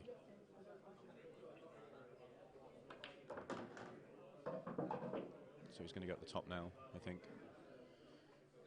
Which means he's got. It can go wrong. It can go wrong. If he leaves, it depends where he wants to play the red from. It depends how difficult that red into middle is. Whether if he just gets the white back into open play, it's a nice little snick in, or whether he needs to get to the sort of left-hand rail. Okay, so maybe he's going to. Okay. I think he was playing to the top ball there, and I don't think he's gone on it. So this isn't easy. He needs to get basically further than where the white is now. Yeah, he almost has to get above the top, the line of the table, the bulk line. Wants to be aiming for sort of the bulk line, but doesn't want to be too far down because then the white's going into the yellows. It did. It went a little bit easier than I thought it did. Yeah, so that's fine now. If he's dead straight, he's got a problem. He's all right. He's got angle. He can cheat in the pocket. Just don't flick into the yellows, whatever you do. He's out, it's fine. Game over. Kev's getting ready for his match. Yeah, next on we have Kev Barton, the chairman of the tour, versus Ben Davies. Yeah. How are you? Just a quick word with Kev. How are you feeling about your match against Ben? Very confident. I've put quite a bit of practice in this week, so I knew I'd be on the stream. So I got about 12 minutes in yesterday, and about half an hour in on Tuesday. So I've heard that's porky pies. I've heard that you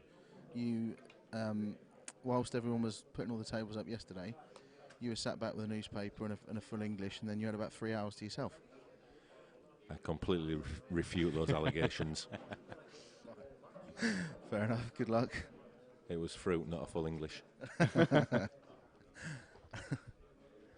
Was race to 8 against Ben? Yeah, I mean, it is what it is, isn't it? You know, I mean, I don't play much now, so it's, it should be entertaining for the viewers at home anyway, watching me make a fool of myself for the next hour and a half. How do you feel about that, though? Because you are a very good player. Obviously, you used to play a lot more previously, and now obviously you've got both things to do, running the tour as well. Do you sort of maybe enjoy the game more? Is there less stress in a way?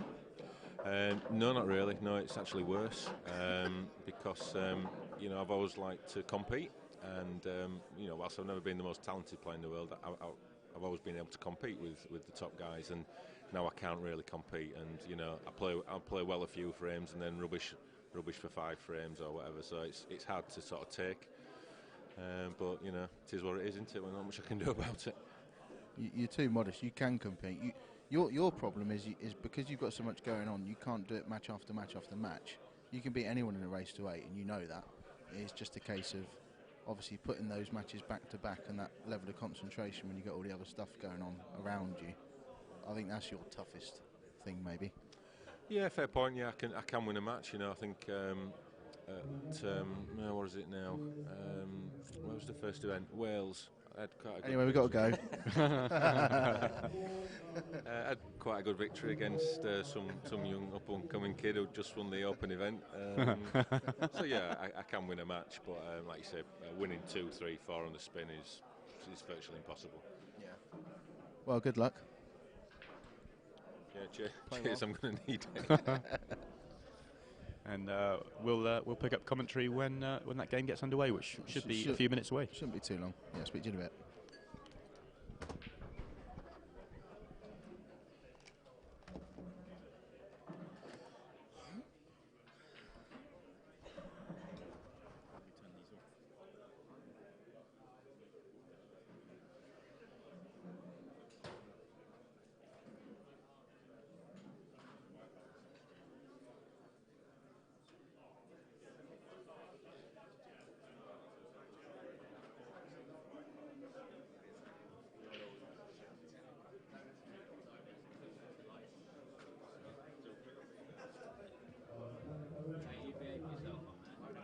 Take over because I've got.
Have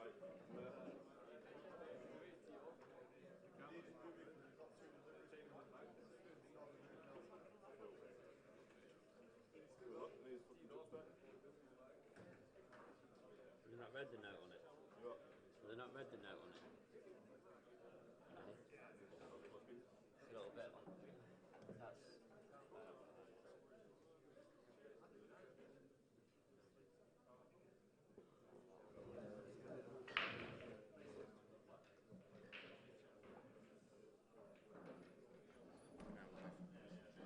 Luke?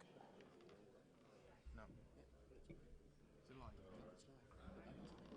Luke? Right then. Let's have a look at my volume control. Luke? Yeah, Luke, are you based in Cardiff today or Brighton? With you in Brighton, mate. Just think they're having some table problems. Some technical difficulties? 10 minutes. Doesn't sound like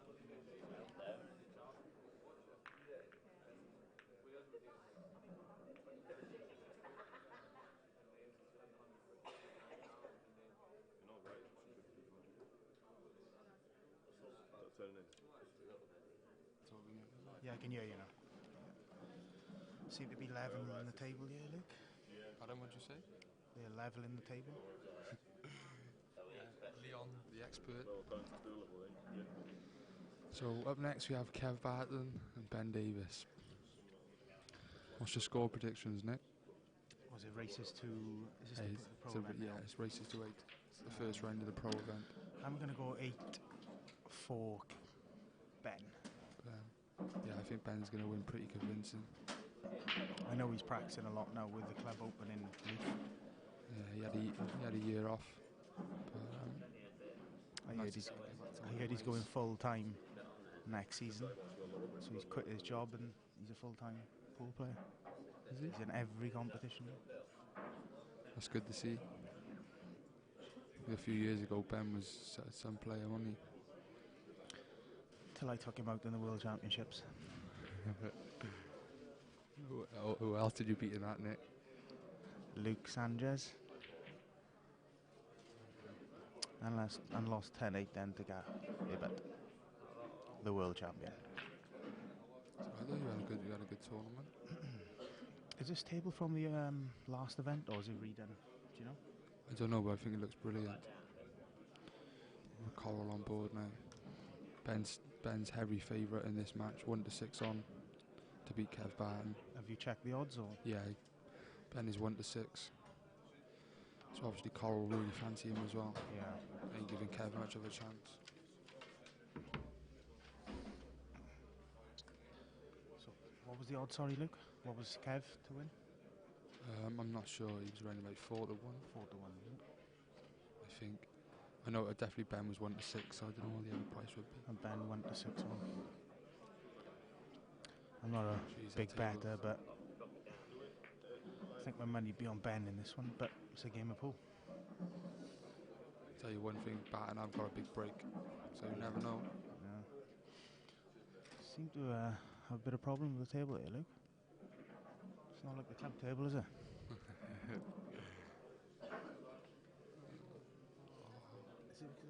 you think it's because it's based on carpet? Maybe they might have a little bit of problem leveling it, but I don't know. I'm sure Louis will get it correct. I think he spent enough time leveling tables over the last year. I think it's just down in our right hand corner pocket.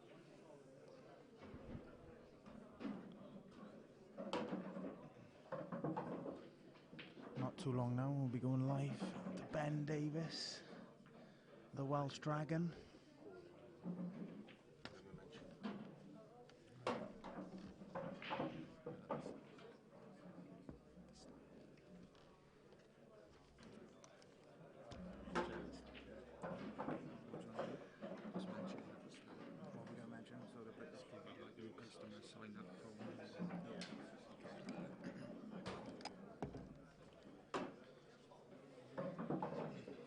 Ben, can you turn this off? It's off, yeah.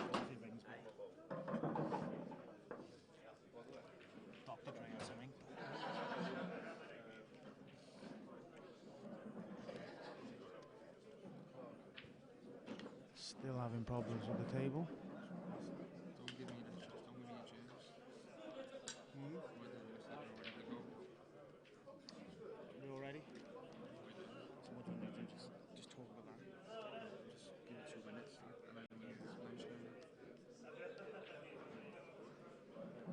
All my guys, all my mates in work. First one. Yeah, that's what Kev said. Yeah.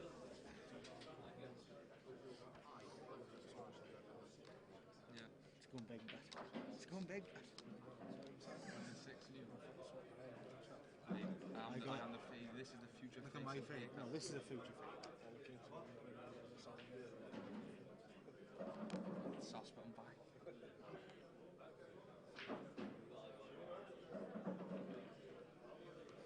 To introduce ourselves as well.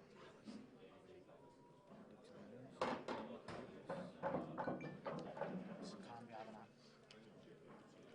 Just gonna smash a break on it. Smash.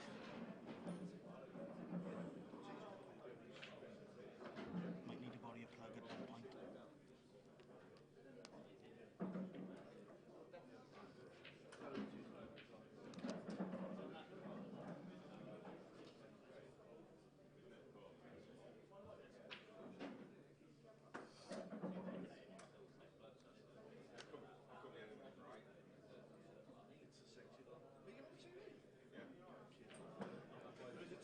Proper players in bed, apparently. Are they ready? Have you got the score sheet yet? Is the match on? Coral's left on.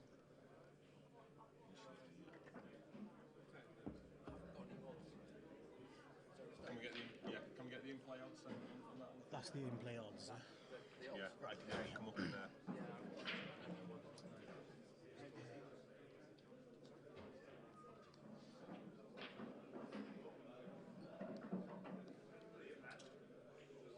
Ready to go live then? Have we been caught? I've been cool.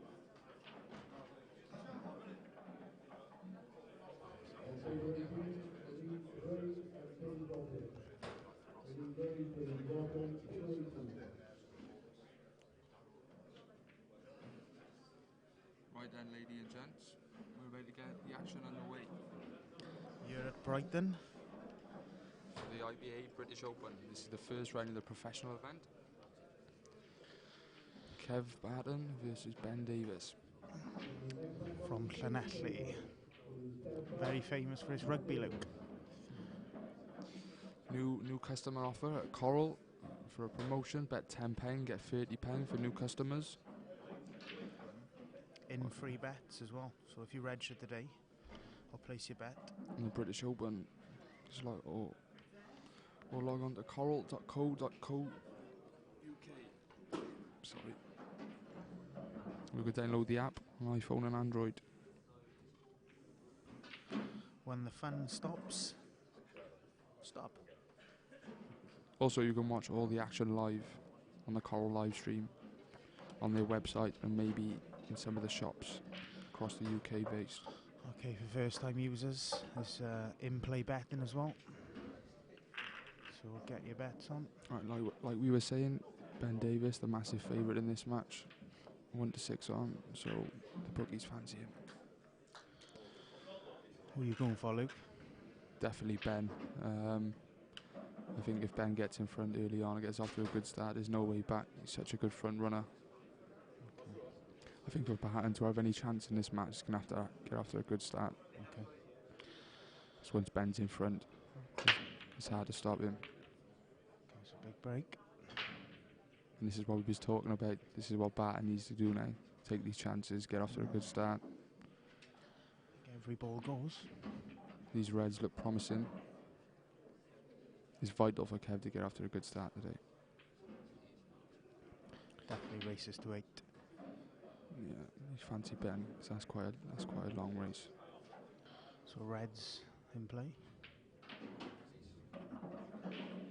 I'm surprised he actually took that ball. Thought he would have took the one on the right hand rail first. I think he's chosen his pattern, yeah. Drop down for the one on by the rail. I'd expect Kev to get these either way. There's numerous ways you would go about this. Angle he needs. And that's not a good shot by Kev. He's come the wrong side. He's going to have to screw off the yellow. This could go wrong. You want to leave top side. Just lining up there, screwing off the yellow. Would have been much easier if he'd left the cue all lower. That's a tough shot, Just got to be careful you don't foul as well. There we go. He's played a great shot. Yeah, he's played it good. Perfect. Still a Just bit to of top work this to do. one next. Controlled that really well, actually. Reverse side, Luke? Yeah, he played a little bit of a run inside, didn't he? Just to flick the white back up off the yellow. ABC from here. Just one good pot now. Steady cueing. It'd be natural angle just to run through to the top cushion. It's a difficult part, though. Yeah.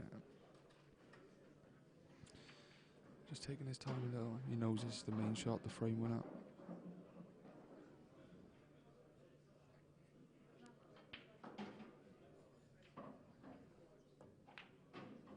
Great shot. Nice steady cueing. Might's travelled a bit too far as well. Yeah. Maybe it's just going to be the wrong side once he pops this of the red into the left-hand middle. Can you run into the yellow? Just to control the one. I think the red's a bit too high up off the cushion to run into the yellow.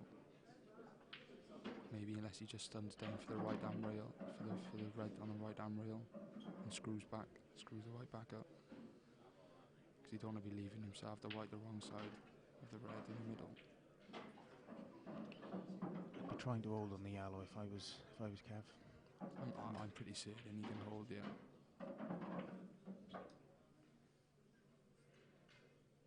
I don't like it. Even if he leaves himself higher on the red, he could maybe run the white off around two cushions behind the back of the yellow.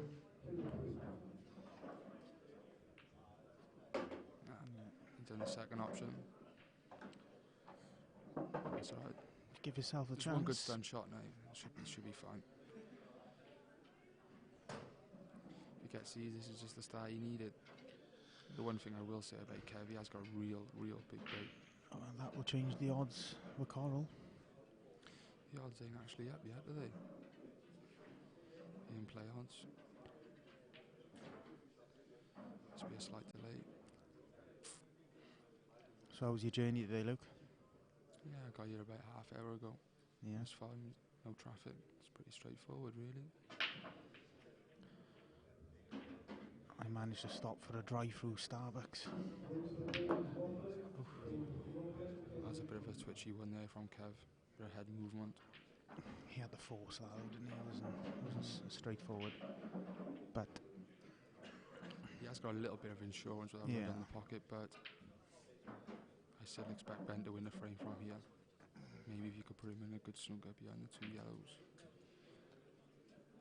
he could drop Ben's the type of player to go all out attacking though. You don't see Ben playing many safety players. You don't see many Welsh players play safety shots these days, do He's you? got an angle really though if he drops the one into the middle to flick the one out.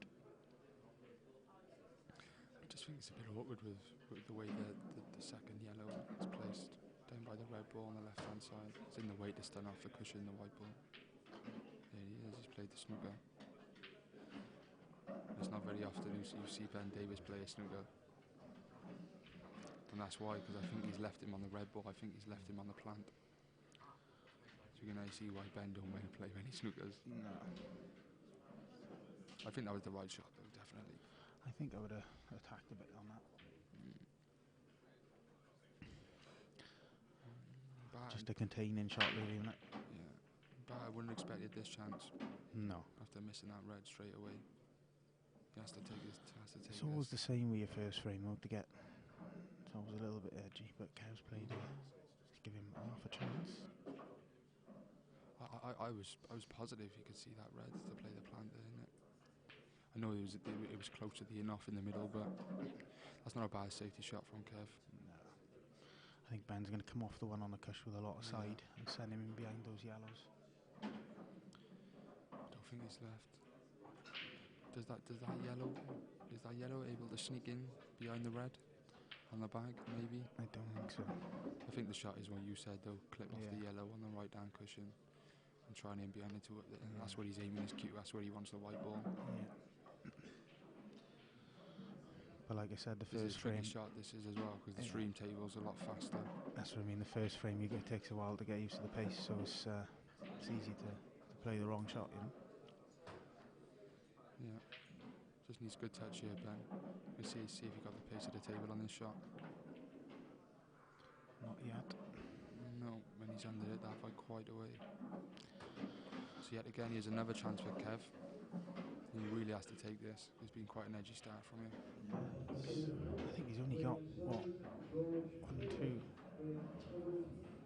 3 pockets to get this in. It's not easy. Fancy him to screw round off 2 cushions and try and send the white back through the gap with the red and the black. Maybe He could come off the cushion. I think it's. I don't think it's a good idea to clip off this. Or If even if he does, yeah, it's going to go yellow. I think it's, if he's just clipping off the right hand side of this red, it's quite hard to judge that gap between the black and yellow. This is the shot. But if he gets it, he can pop the He's red. guaranteed to leave it. If he plays this shot, he's guaranteed to leave himself a shot in the middle. Coming off the side cushion first. If he leaves himself anywhere on the left hand side of our screen, he can send the red off the yellow in the middle. He's just guaranteed a shot either way, isn't he? Just play anywhere into that zone. It's cuttable. He's got away with it actually because he caught that way too thin. He nearly missed that red. He's had quite a fortunate kiss on the yellow ball there, hasn't he? It's cuttable, but the white. Yeah, the white is going. It looks like it's flicking off the red towards the right hand side of the table. Yeah. So what's your odds, Luke, for the Open or the Pro event? Have you checked? I'm playing Craig Marsh. Next game on this after this game finishes. Scheduled for 1:30. Okay. Excited? I mean, you've got to be up for that game. Yeah, he's in great form at the moment, so. So are you? Just got to take my chances. It's really unlucky for Kev. You can't judge that. No, but yeah, I'm surprised he's found that gap actually. Yeah. He's done well there.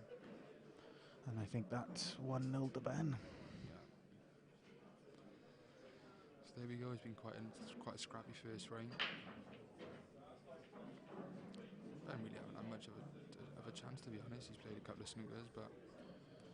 So again, with the Coral betting for first time customers, there's a new offer on. If you bet £10, you get £30 in free bets. That's if you place a bet on the British Open. Just go on the A to Z Sports, down to pool, and you have all the 8 rights and in-play games. It's both available online and mobile and telephone.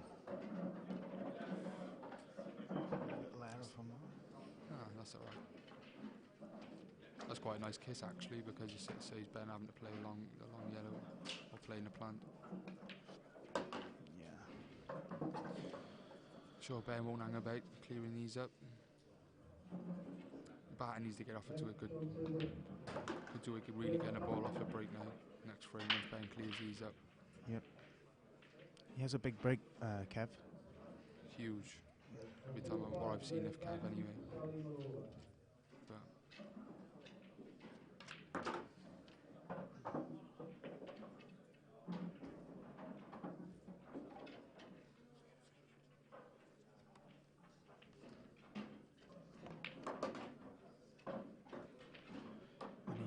He's played a loose shot there.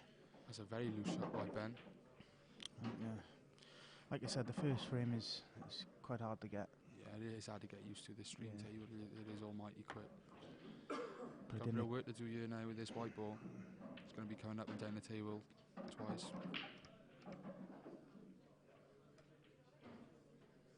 Doesn't like it. I don't like it.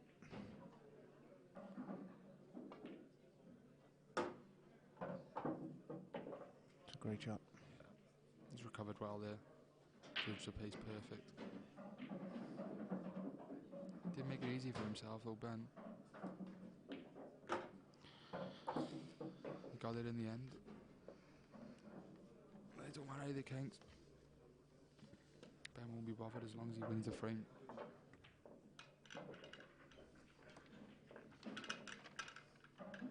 So that one that Kev started, that one the start Kev needed.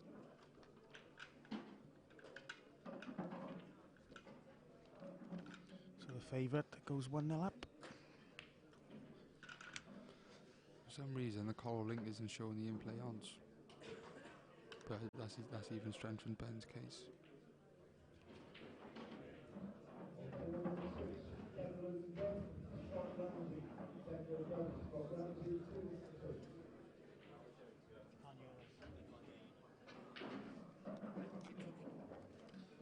Second frame, Kevin to break.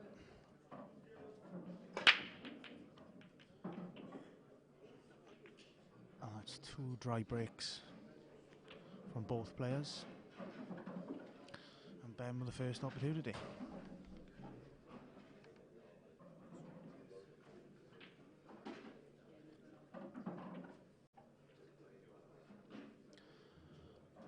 Bit of a technical issue, I think it's trying to get it sorted straight away.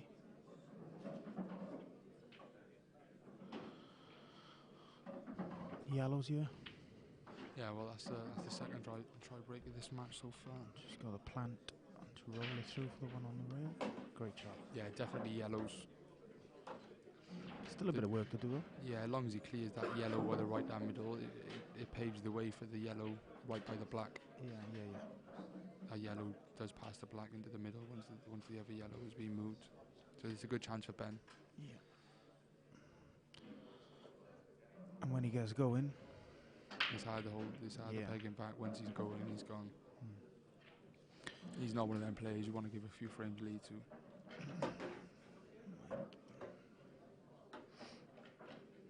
Again, new customers, if you bet £10, you get £30 in free bets if you register with Coral today. And that can be done via online, mobile or telephone. Just log on to coral.co.uk. You can download the app on Android and the App Store for iPhone. He's got the angle here. I think he's going to just drop this in, is he? And take the one on the middle. I'm pretty certain that yellow by the black don't pass. He's gonna have to pot the other yellow next to the hole first. As soon as he pots that yellow by the black though, that paves the way for the black into the corner back. So it did pass. So there we go then. Looks like Ben's going to run it race into a 2-frame lead. He's going to have to play this with a touch aside. Shouldn't be a problem. Swing the white out. Just a little shot.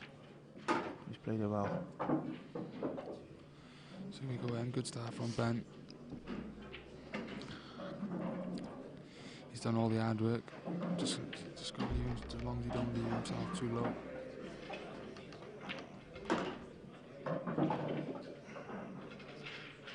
Drop it over towards the middle now. I think I would have took the outside ball then. He might have to top this through and just leave it through, in the middle. There we go. Perfect. So that's Ben racing into a 2-frame lead. Ben to break. And already I can't see a way back for Brighton, unfortunately.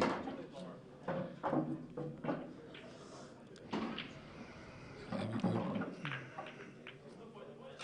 I wonder if Ben can pot a ball off this break. There's been a couple of dry ones. Yeah. Again.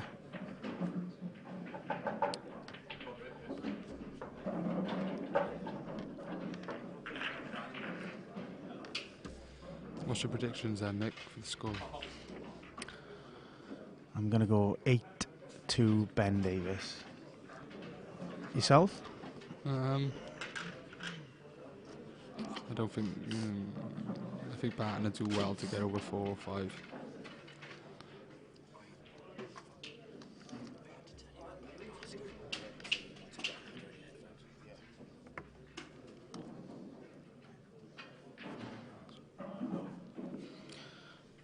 Yeah, I'm going to go 8-2, Luke. I think it'll be a little bit closer than that. 8-4, roughly. I wouldn't mind seeing the odds now, just to see what. He'd be massively odds on there. And here we go. Ball.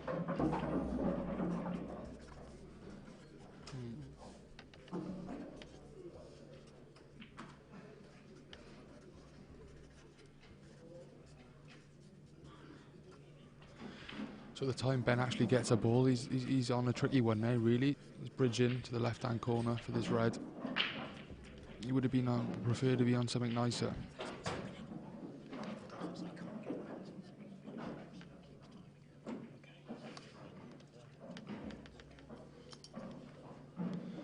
This is tricky because he's hampered queuing here over the two yellows, and his bridge hand is going to be raised where he's going to be queuing off the cushion.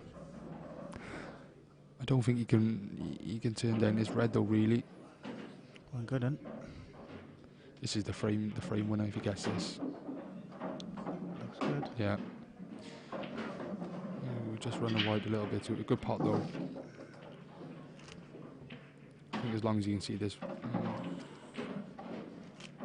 That's really in no man's land there, really. Yeah, it's a difficult shot to get back in position here, but if there's a man who can do it.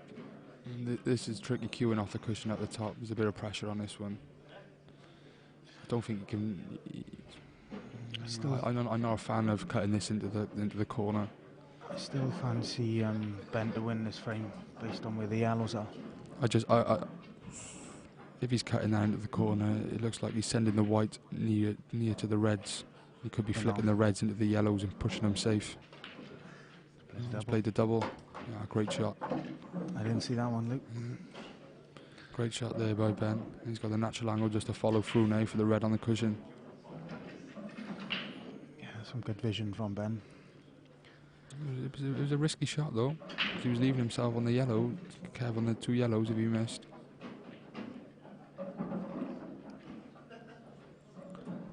Just running this through now for the red on the cushion. Yeah, I know Ben's back practicing. He had a couple of years out. I know he's taking this job up full time now. Some exciting stuff happening in Wales with a new club opening. Of course, shooters. That's not a good shot by Ben. He came up off that very early, as if he quit on the shot. Maybe he's just gonna have to drop this one now in over the middle bag. Just maybe needs to cut him low on the red in the corner bag because you don't want to be sending the white into the yellows. He has no option. He can't screw the ball, can't screw the red back because he's hampered queuing, bridging over the other red. Yeah, he's got to go. As long as he leaves the white low here, it's not a problem. Just don't want to leave the white high. When he has, I think he has. See, this is the problem there because the white's going to be running into the yellows into the cluster. Yeah, unless you can screw it off the knuckle. Stun the white onto the knuckle. What a great... That's not too bad. I think that's the best he could have done really in that situation. Can he double it back? No, I think he could play the cock out into the middle maybe. Which was a very, very, very thin cut down the rail. See, that was the problem where he didn't finish. He had to finish low on that shot where he left himself bridging. It was virtually impossible to get back onto the red. Could he play 3 cushions into the middle? Or is he playing safe? I think he played a double. He's played... Yeah. Oh, what a great shot that is. I thought it doubled. Fair play. Good shot from Ben. That's 2 great doubles he's pulled off to keep himself going in this frame. Nice. 2 excellent doubles.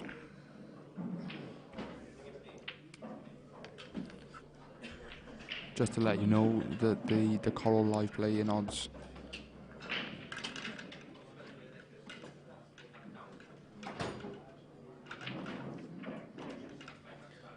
So Ben Davis races into a 3-0 lead. And already is a mountain to climb for Brighton. He's going to need a couple of dry breaks from Ben.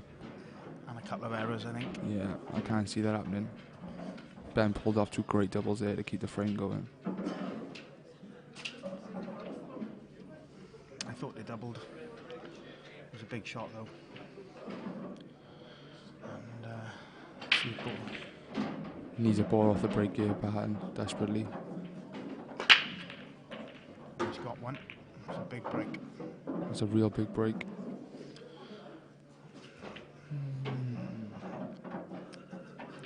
It was a massive break, but it's just gone a little bit awkward there, don't you think? I think He's going to have to fancy yellows. I think he's got a 3-ball plant on. He can bring everything into play. Yeah, yeah, he can play the 3-ball plant if it is on. Looks like he's going to have to make it a little bit though. I don't think it's natural. I think you're going to have to catch the thin side of the yellow to make the red onto the other yellow. I think if he gets that, that's a frame winner. Yeah. Yeah, there we go. Still a bit of work to do, but yeah, he has the one awkward red, but yellow. Sorry, but if he clears this yellow now, and the other yellow on closest to the top cushion, it paves the way for the other yellow to go into the corner. So as long as he leaves himself an angle in the middle to stun into the red, it shouldn't be a problem. Just needs to pot these 2 yellows.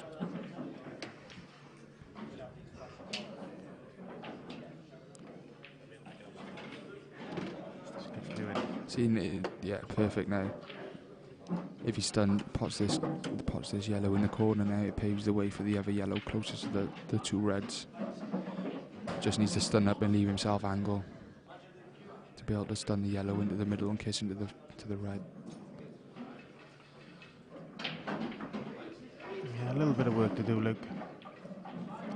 I don't think he has the angle to stun up here though, Nick. I think he's bridging a little bit. He needs to leave himself high. On the 2 yellows in the middle, just to stun down and kiss the red out the way. These tables are fast enough to get in position, don't they? If you play anything with pace. I still be expecting Kev to get these. I just don't think he got the angle. Just to leave himself high. Just took quite a bit of time over it, so he mustn't. He's gonna have to really dig down. Last event of the British Open as well. Luke. Yeah, last event of the season before the 2017 season. Does that still mean you're going to practice, or? Yeah. There's loads of competitions coming up. We have our annual Welsh Festival of Pool. There's the Savannah 250. Oh, that's a bad shot there by Kev. There was no need to play that. As long as he stunned the white up into the middle of the table, he had the natural angle to pot one of the yellows in the middle and flick the red out the way, because the yellow he just potted just cleared the way for the other yellow. I thought he just tried screwing into it, just to give it a bit of movement. I don't think that shot was ever on though, because he was digging down on the white ball. Yeah. The white ball, when you're digging down and screws it out, it kind of jumps a couple of inches before it actually reacts on the cloth. Yeah, that was definitely the wrong way to go about things there. Got a bit of work to do now. I think he'll be alright. Sand away.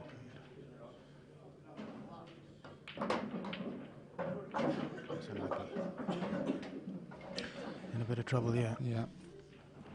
I don't think he can pot that. I don't think he's on anything at all.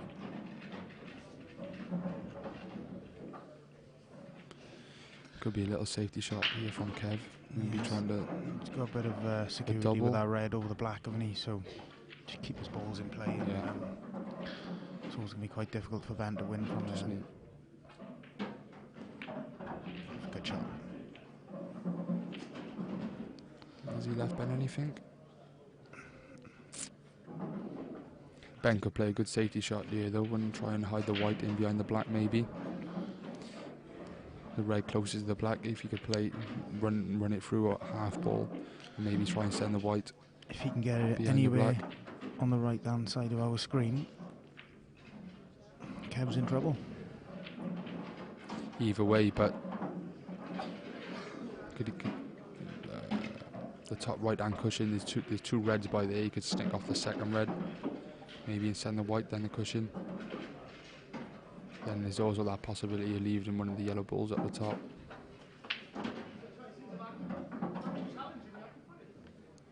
I don't think that shot's on, leaving the white behind the black. I don't think there's enough room behind the cushion.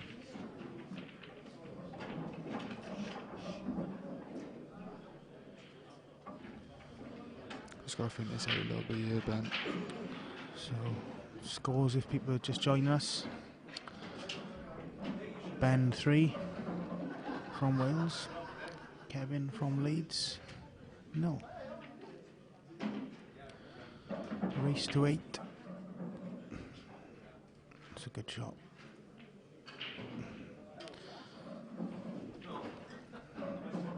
Has he It's left on. him on it? It's a plant. Does that yellow pass? Does the white ball pass the yellow? Can he make it to the top yellow? Use the pocket. I think it's tight. I think I'd have to go for the plant, yeah. If it doesn't. You could also play the cut into the middle. Off the That could be yellow. an option, yeah. Could stun the yellow into the second yellow and half ball into the middle. I think that was the shot. Oh, he Oh swerved no, it. he swerved it. What a shot. Great shot. Yeah, he made that look easy, to be fair. I think it was a lot tighter, and I looked a lot tighter on our screens. Yeah. Great shot from Kevin. So really, Barton should be getting his first frame on the board, yeah.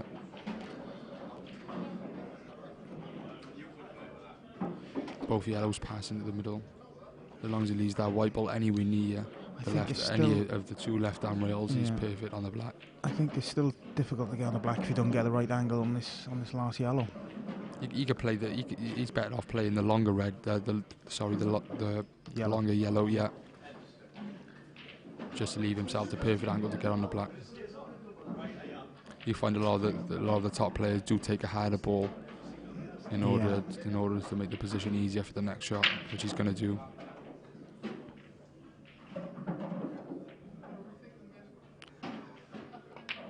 It's a great shot. Yeah. It's just a screw over now. Yeah, anywhere near that side cushion, the left-hand side cushion, and he's perfect on the black. It's unmissable. Game on, Luke. I wouldn't say game on just yet. It's still Ben's break next. Ben's still going to be heavy favourite. But it's a sign of encouragement for Barton. Yeah. After a bit of a shaky start. There we go. And it's perfect. Couldn't have played any better, really. So there we go. So one great shot from Kevin. Back Just in a the simple game. roll in, and Kev makes it 3-1. Right then, this frame's interesting now. I'm still going to stick with my score. Yeah. This is Ben's break. Ben got a fantastic break as well. So you'd be expecting to run in the frame if he gets a ball.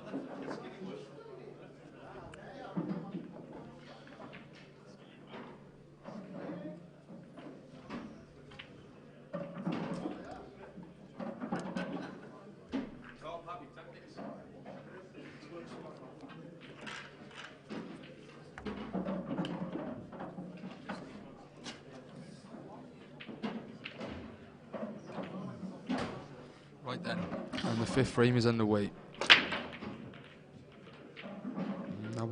That one the best of connections there from Ben. Oh, has he got a ball? He's got a ball. Yes. Last And a good chance as well. last second, yeah. See, he didn't connect the best with the reds there, but they come out really nice. You'd be expecting Ben to clear these. So with these tables, Luke, what do you think the best way is to break? I mean, you can give him almighty, but is that the best way to break? Yeah, I would say so. I'm not really a fan of the cut break. But you need a bit of luck, just like Ben did. He didn't connect well at all with that break. But look how the reds has come out. I think it's down to a bit of timing, really. Isn't Yeah, it? it is all down to timing, but you still need that little bit of luck, just Yeah. like Ben did there. He didn't hit them well at all, and the reds have come out nice. Yeah, so you definitely need that little bit of lady luck on your side. I don't think you see Ben complaining though. Definitely not. Oh, what a terrible shot that is. I think that was a little bit of a deceleration there from Ben. I think he meant to stun that. Change his mind on the shot. Yeah, I think he did. A little bit of deceleration causing the running off in the middle. I don't think he got the stun he intended on there. An advantage back to Kev. Yeah, there's a yeah. I'm pretty sure Kev would be have more than a glimmer of hope here against these yellows.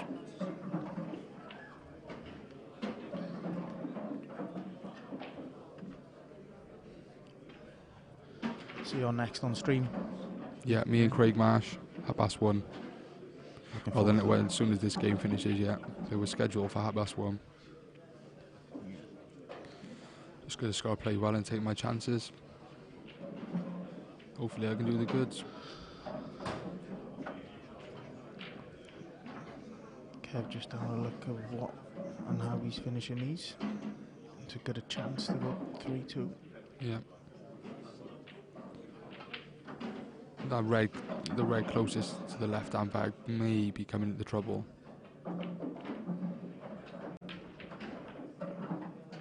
Oh, that's not a good shot there from Kev.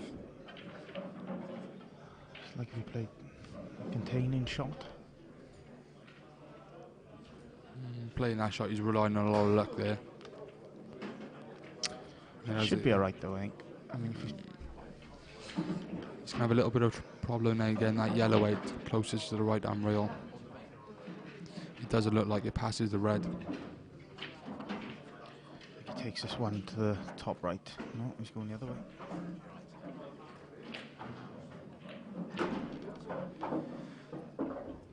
That's not a bad shot from Kev there. He has natural angle now to screw this yellow into the left hand middle.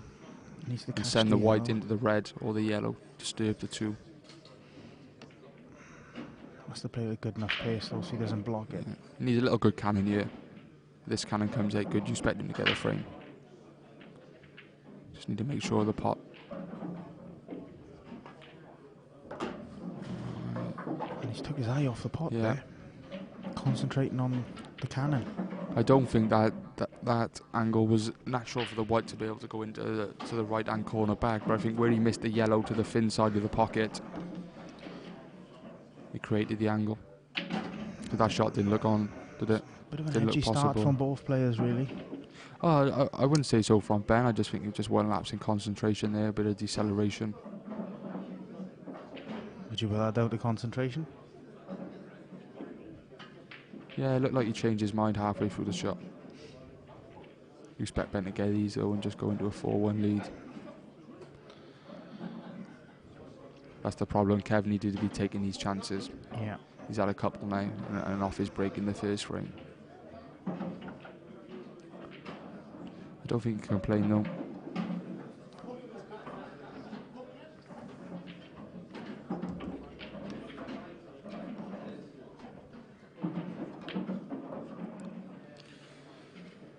And this frame's just getting away from both of them, I think. I think neither of them wants to win it. I think he's still a little bit safe, isn't he? Yet again, but there's a big bag along the top rail. I know that yellow on the right hand side doesn't go past the red at the moment, but there is a big bag, and if he could somehow find his way, just leave this yellow onto the top cushion now, like he just has done. This is a real good chance though for Kev now. Watch the yellow. As long as he plays the yellow cushion first. He's going to flick the red away from the pocket. So yet again, this is Barton's third good chance in the frame. And sooner or later, you can expect him to get one.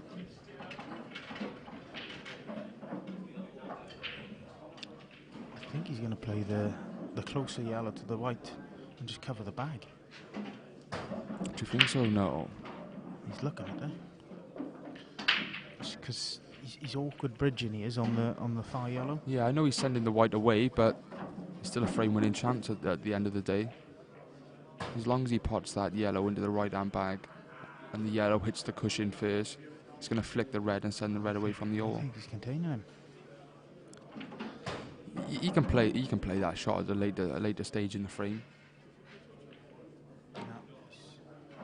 But the problem is, if he's playing at the table and moves that yellow from the left-hand side of the table closer to the pocket, then he's going to be really struggling to get on the yellow, stuck in the middle of the three reds and the black. I think where he's concentrating on the yellow, though, you've got to watch where that white ball's going.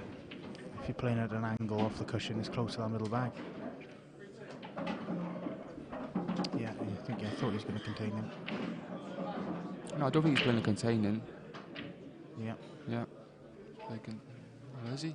By his reaction, it looks like he went for the pot. Okay, one big skill shot. Is the skill shot on? But then It looks like the skill. Yeah, it looks like the skill shot's on. Ben, the Welsh players are fantastic at these. You expect him to get it. Yeah. Still hard work from him. He's kind of made that awkward now. Ben, he's flicked the black. I think. Straight screw back here, Luke. Has he stopped the red from pocketing into the middle, Nick? It looks tight. Screw it back. He got the angle to screw it back here, yeah. Oh, that's not Took his eye off the pot. Again, Kev's got another chance to keep himself in the match. This is the fourth good chance. Bit of an edgy frame this one from Ben, yeah. He started off great.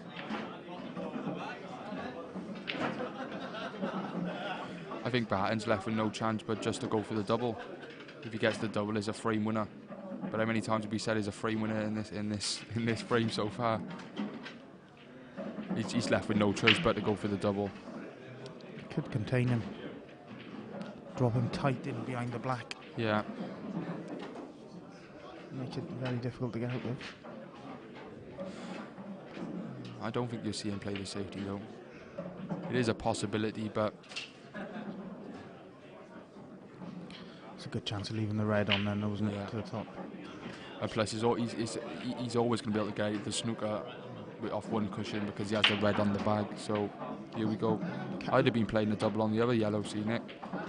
That's his only bad ball on the table. Yeah, but that bottom, if that goes in, the bottom one cuts across, doesn't it? Flicks out the play. There's a chance here. Yeah, fair enough. Good shade. Just concentrate on the white. Yeah. You just got to concentrate on this yellow hitting the cushion first before it hits the pocket, and they should send the red away from the off. Yeah. Just like that. Yeah, perfect. You couldn't have played that shot any better. Shot, Kev. This is just a little test of cueing. Bit of steady cueing here from Kev, and you expect him to make it 3-2. Can't afford to make any more errors. It's just going to help Kev with his confidence. These shots are tricky, to be honest, because it's just a slight blind pocket. I still expect him to get it, though. Yeah. Couldn't have played that last shot any better. That was a bit closer comfort. Yeah, I had me moving in my chair then. Yeah, I think he's gonna have to run the white through and kiss the black. Don't think he ain't got the angle just to screw across. I don't think he got the angle to hold it. He's lining the cannon up here now. Just have to play a little delicate kiss, kiss the black along the top cushion slightly. But this shouldn't be a problem. It's natural wrong. angle. Just needs to judge the weight of it.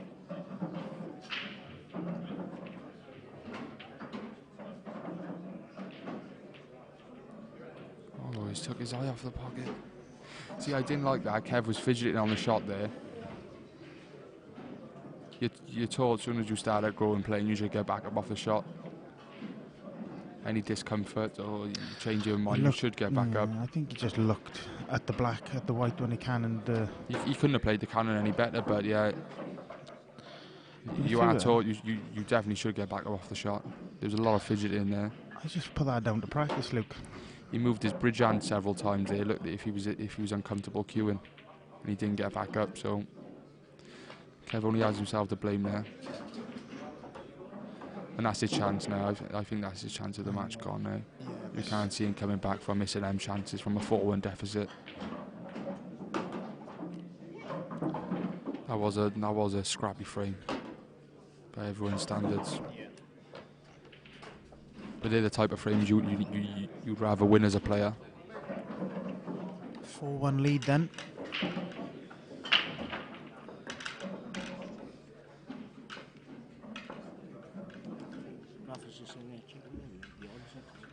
Ben was saying before the match he was struggling with a cold.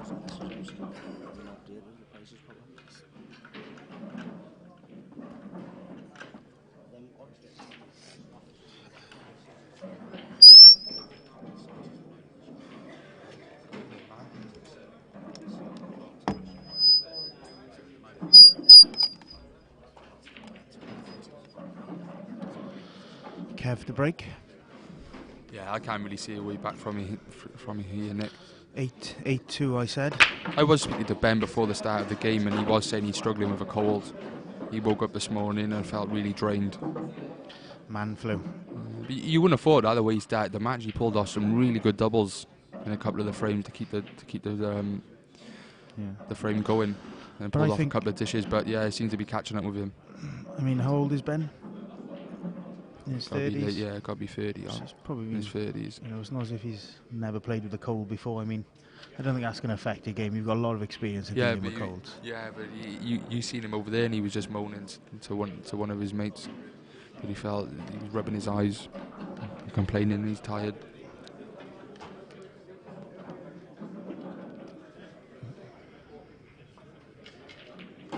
Yet again, though, another great chance due to Barton's break. And that's what's going to keep him in the game. He has got a phenomenal break, but he just hasn't been taking his chances. And here's another one. He has to take this. Perfect. That's the thing about this game. If you've got a big break, you're always in with a chance. I still can't see him coming back from a 4-1 deficit, but you never know with pool. It can change so quickly. And yet again, there's another chance missed from Barton. You've got to be accurate with these shots. He's had so many chances off his break, and here's another skill shot. The Welsh don't miss these. They never miss their skill shots. Ooh. Does he need to play it though, really? I don't think he does. think- If he stuns this red in the middle of the table, the one what- furthest to the top cushion, he can just leave himself. But So what's he he's playing confident. this with? The Welsh do like their skill shots. Yeah. And looks like Ben's going to go into a 5-1 lead. Yeah, he's missed so many really simple chances, Barton. Just haven't got going in this match. He's given himself so many great chances off his break, but he hasn't been at it today.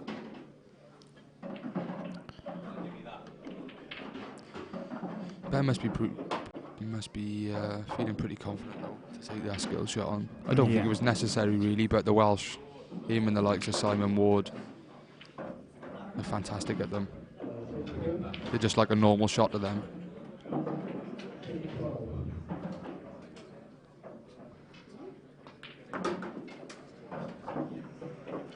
Sure. Perfect, yeah. Judged away perfect. And here he goes. 5-1. There we go, 5-1 lead. All due to another error from Kev. But Ben took the chance.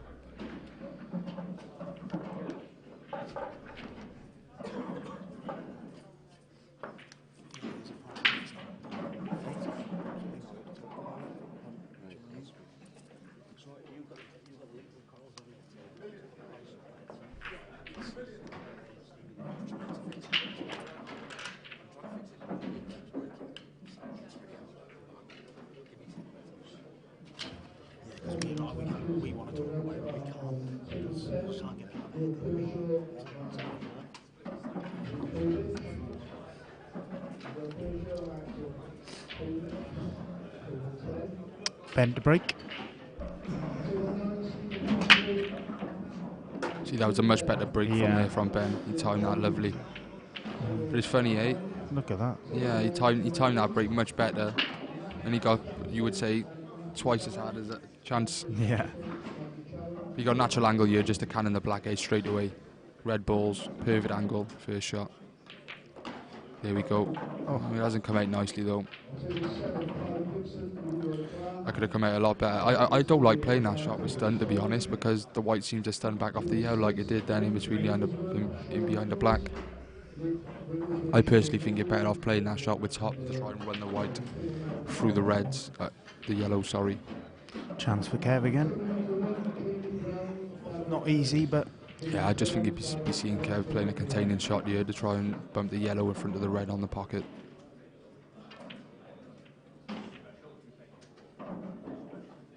Yeah, couldn't have played that any better. in these positions, I try and get this red from there where Kev... Yeah, maybe he's going to try and cover the top right pocket first, maybe to have a little bit of security before he plays that shot. Yeah, he could cross double it back up if he Because leaves it on the cushion. if he's moving that red, there we go, yeah, just got his own little bit of security there, but I think you should be seeing Kev get rid of that yellow straight away. You'd have to say Kev's favourite for this frame now. I don't know. Yeah.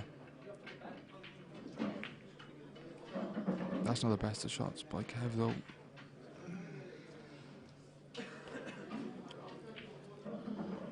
He's still a strong favourite Kev for this frame. I'm going to go with Ben on this one, Luke. Yeah, I can see why, because Kev hasn't been in the best of form, but with the way the balls are placed.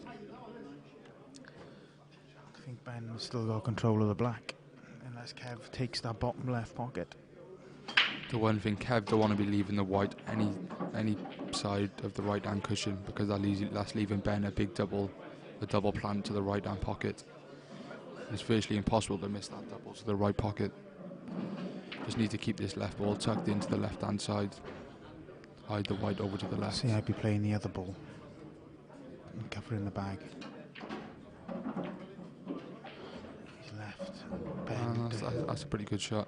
But Ben got a chance here to bump his red on the left hand cushion, red into the cushion to double the yellow back up to the top half of the table. Yeah. There's a natural angle there for him to stun the red into the cushion and bounce the yellow to the top half of the table. Give Ben a bit of security back. Give Kev Baden another problem ball to think about. Although I still fancy Ben from here, I think this is Kev's favourite, one of the strongest. Is it a fudge they call it? Here we go, I think he's playing this shot. Yeah, and he's played a great shot there. Just give Ben a little bit of security back. And he couldn't have played that any better. Because that is virtually impossible from that angle now to bounce that yellow out without failing. And also we had the bonus of the extra yellow on the left hand side of moving up towards the top half of the table as well. Yeah, that's a great shot. In front of his red.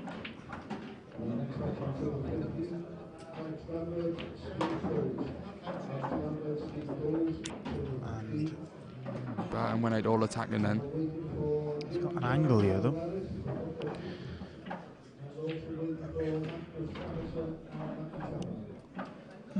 Plays a 3-ball plant, 4-ball plant. Send the white into the reds. Just missing the red by the middle.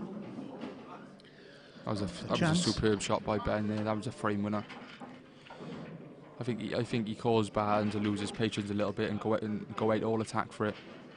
I think with him being 5-1 behind, he just tried to force things. It's another good shot from Kev.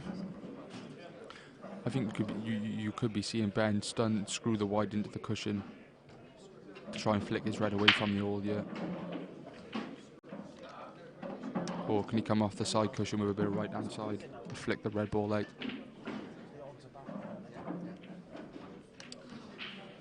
And for first time users, Luke, if you bet £10, you get £30 in free bets. Yep, the live scores are now on the side of the scoreboard, with Ben Davis 1-25 on, obviously overwhelming favourite. But yeah, if you log on to coral.co.uk and for new customers offers, bet £10, get £30 in free bets. Fantastic deal. Yeah, that's the shot Ben just played. He's been a bit unlucky there covering the left hand pocket because the black now doesn't go. A lot of work for Kev here. You can also watch the IPA Professional British Open live all weekend on the exclusively on the Coral live stream and on the app for Android. Yes, and online iPhone. And on the mobile. So Kev's going out all attack here, I think. Yeah. It's got to go. have to catch his yellow fins, sneak the white up. See how the white ball just hacked and skidded a little bit. Had too much topspin on that. He needed a bit more stun run. You find on these fine cloths when you play a lot of topspin going into there, it seems to stick to the cushion and arc. With them shots, you find you need a little bit more stun than you do in your normal club table.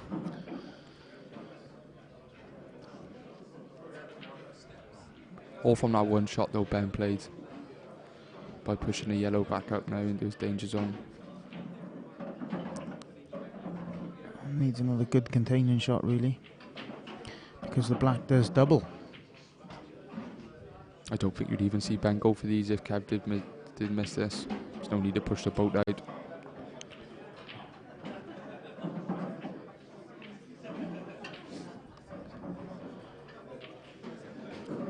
Ben's in complete control here.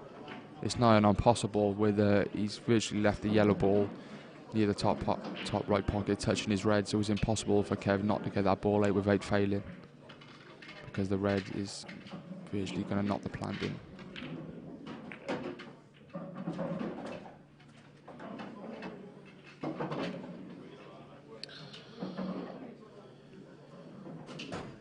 Looks like Ben's going to push the boat out and go for it.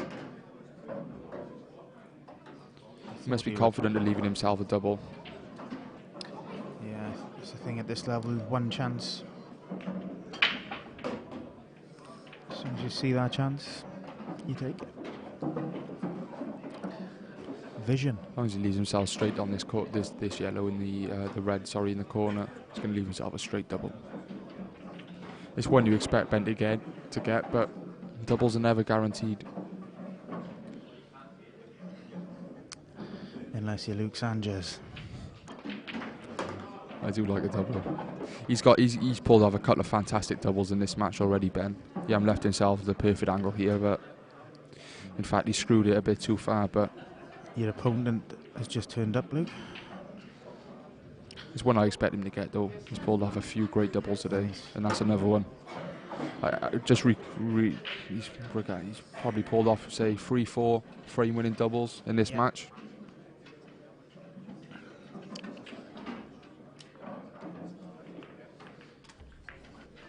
Right, I'm off. I better go and get changed for my match, Nick. It's been a pleasure in the com box. So I'm going to have to love you and leave you. Yeah. All right? No worries. Just need to get changed for my match. Thank you.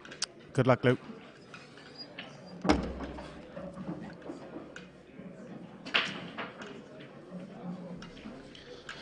And Luke's leaving me to do all the cleaning up work. And Ben takes a 6-1 lead.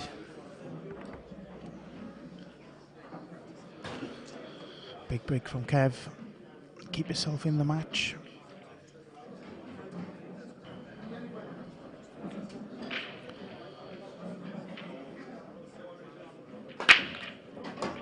And it is a big break.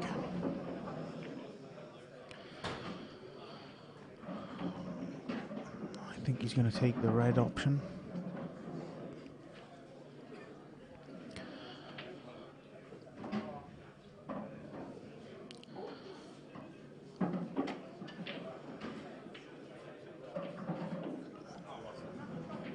Kev's really never got going in this match.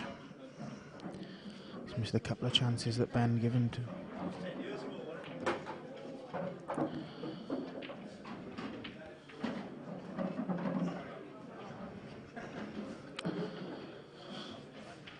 So if you're a first time viewer, if you bet £10 with Coral today, you get £30 in free bets, and that's just registering today. You can do it available online, mobile, even the telephone.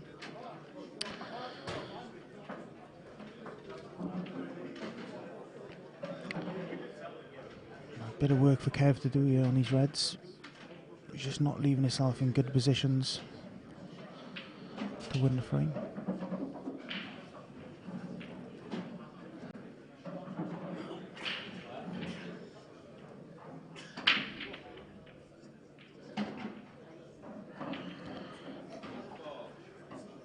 Great cut there.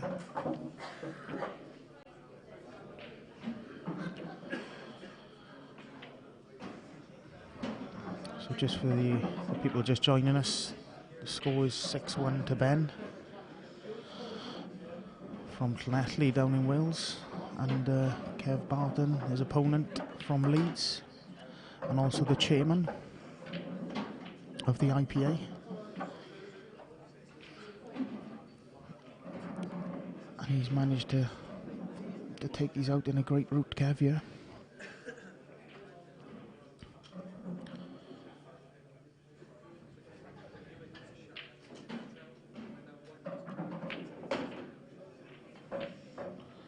Just hope he's not straight on his last red. A little bit of work to do, if so.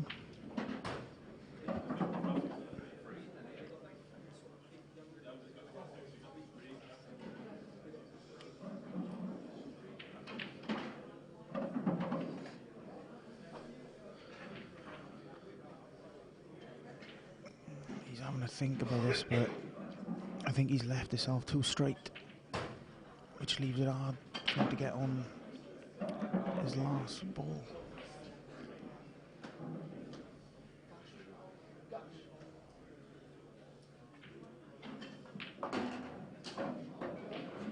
Slow down. Again, he's lost in position. He's going to need some big pots to win this frame.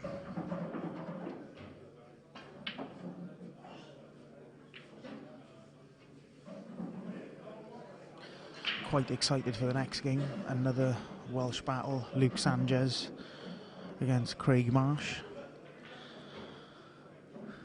I know Luke will be up for that match, so keep viewing.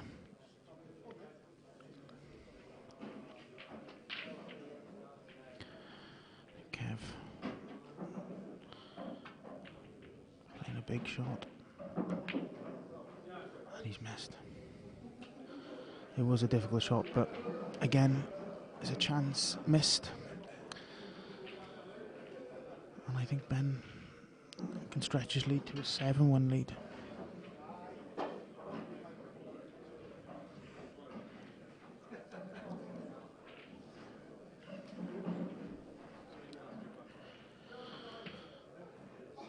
And the odds now 1-40 on Ben, 12-1 Kev. So Ben odds on favourite.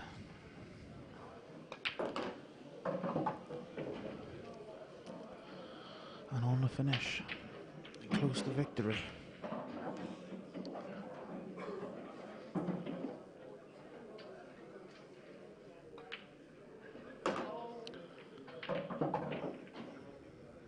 A little bit of work to do, but can't afford a mistake because Kev's balls are pretty much on the pocket. He's thinking about it.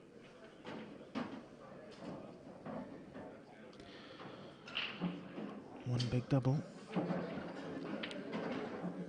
And needs a bit of luck on the cannon into the yellow to keep the yellow in play.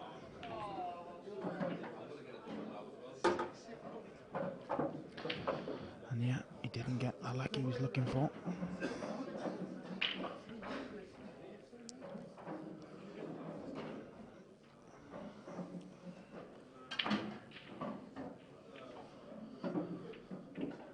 Looks like he's going to contain him as he's swerving it.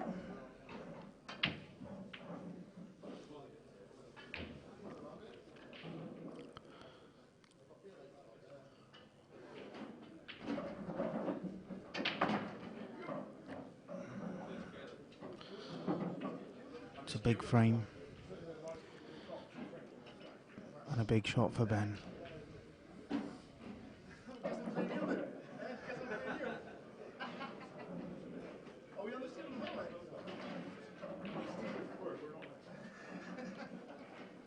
he's left.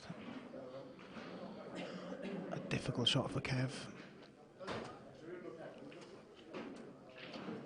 And he's going to make Kev think about this one.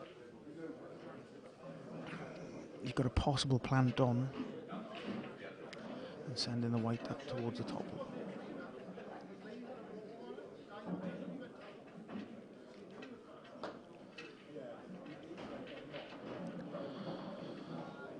Again, the odds have gone up. Favourite Ben, 1 to 50 on. And 14 to 1 Kevin Barton. On 2 and 16, we have Gavin Robinson and David Allen.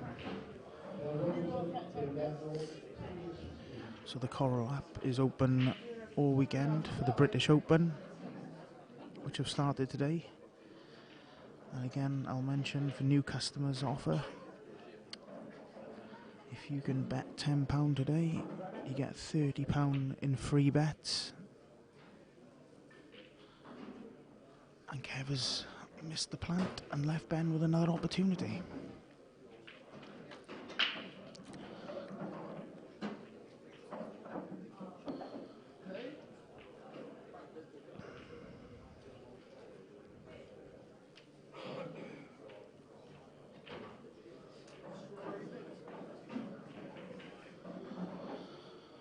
There's a little bit of pressure on this shot.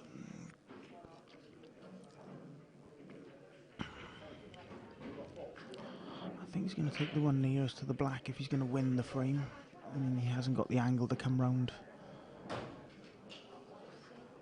He's going to have to force it on the one near the pocket.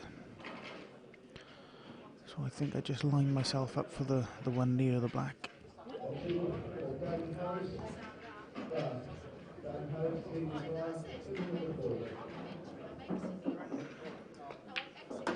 And it's a great pot.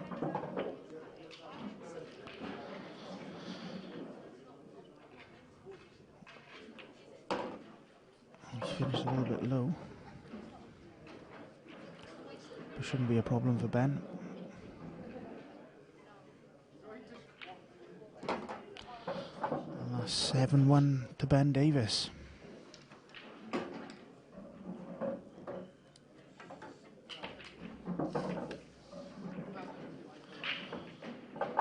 The Welshman flying out in front, just like the Welsh football team.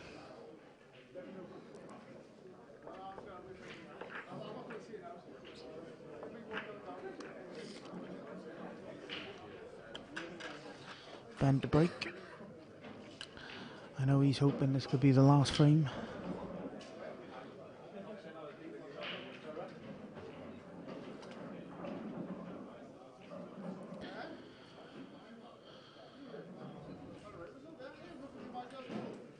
Here he goes. A mistake. So another chance for Kev to get a frame back on the board.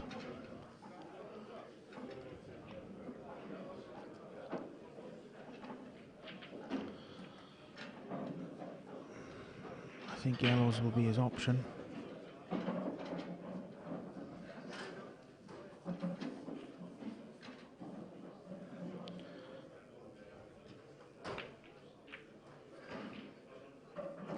Yeah, yellows for Kev.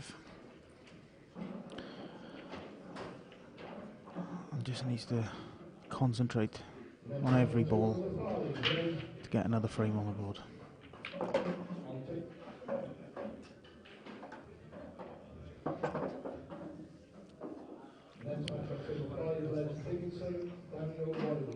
He's going to need to get on the ones towards the middle quite early and work out his last ball for the black. And then the fight is still on.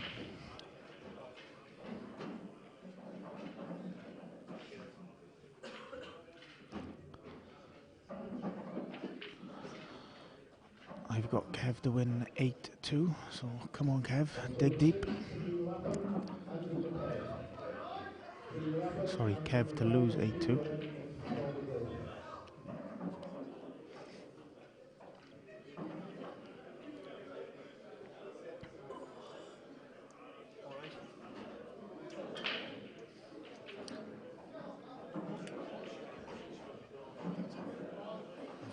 A colleague joining me, Philip Marshall. Hi Philip. Hi there, how are you doing? I'm good. I'm just watching Ben, one of the Welsh lads, take on the chairman, Kev Barton, in the British Open. How are you finding it here? Yeah, I played my first game earlier on. I played pretty well. I'm back on at half 2, so what about yourself? I'm obviously one of the seats we'll be on about. I think it's 9:30, but I think I've got a pro game at 7:30, so I've got a long wait. So I'm just going to support the event, to be honest with you, Philip. Are you looking forward to this weekend? I am, yes. I've put a couple of hours, well, plenty of practice in, so... This is my first year on the tour, and I know why people kept saying to me Brighton is one of the best. The setup's absolutely fantastic. Yeah. Do you mean the nightlife? Not just the nightlife, the actual pool room. It's absolutely brilliant. Yeah. I did have a few beers yesterday, and it was really good. Yeah. When did you get? Where are you from, Philip? The northeast. Yeah. Yeah, from County Durham. So, how many events have you played on? I've missed one. I was on holiday, but I've played the rest, so I've played 3. Good stuff, good stuff. Have you been to everyone? No, I've missed one this season, Scotland. But I know that venue for next season now is going to be in the football stadium. Yeah, that's the one I missed as well. It's pretty good. So I might turn into a Newcastle fan for one day. Oh, please don't. I'm Sunderland through and through. So yeah. How's Ben been playing then? It's been a little bit edgy, but you know they've both had chances. But Kev gave him a little bit of an easy ride by taking his eye off a few balls, really. Yeah. But it could have went either way based on the chances. Yeah. But the favourite Ben was always going to be capitalising on those chances, you know. Yeah. Hasn't went ideal for Kev here. No. I think. Go on, sorry. I was just going to ask you. So, would you play the bottom one and just stun it in and play the yellow in the top corner? Yeah, you know, you don't want that white ball travelling too much. So yeah, it's just get a bit of confidence, line them up, and get them in the back of that pocket. So you can't mess about too much and think about it too much because it's just going to overthink, you know. Yeah, I think that's what he's looking at, dropping this one in the bottom and then playing the... Just give yourself a shot on the black. Yeah. And just cue it in. I mean, you do this in practice. Yeah, definitely. He just looks out to practice for me, Kev. He doesn't... Obviously, he's a busy guy. I watched him play last night when we were practicing. In parts, he seemed to be hitting the ball well. But in other parts, but like you say, he's a busy man, so yeah, he can't always practice. I mean, he's the chairman. He's done a great job in getting this. Absolutely fantastic. Yeah. Just needs to get through this well. Yeah. And again, he took his eye off the pot. You can't do that, especially with Ben. You'd expect them. So, what time's your next match? 2:30. Did you win your first match? Yeah, I won my first match. So yeah, I'm back on at 2:30. Looking forward to it. Yeah. What was the score? I won 6-0. You had to come on TV to say that one, didn't you?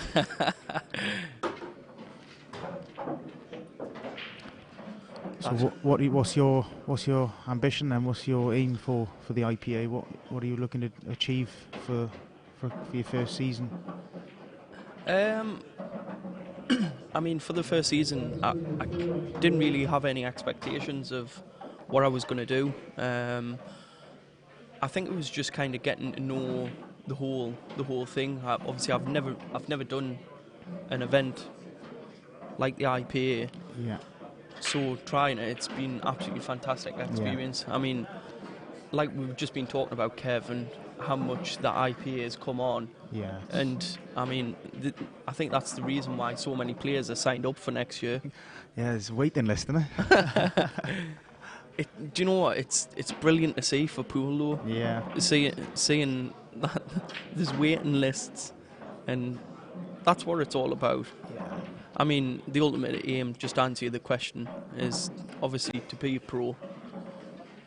I would say I've got a long way to get to achieve that, but I think I can do it, but it all comes down to practice and It's that like anything, dedication. isn't it? Anything in life, you've got to have goals and Yeah, just exactly. set them. Exactly. It might take time, but you will get there. Exactly. What about yourself? My first season, I managed to turn pro, so I set a goal. Yeah. I took the opportunity, and I've just worked hard ever since. So, What would be your ambitions for next season? To win an event? winning an event, Yeah. yeah. Well, I've got a semi-finals to play out in Northern Ireland next month on the IPA World Series, so it's another good opportunity for me to win an event. I'm playing a fellow Welshman, Christian Phillips, who's very highly ranked on this tour. Yeah. It's someone I haven't really seen play, to be honest. I've heard a lot about, but I've never seen him play. Yeah. Yet.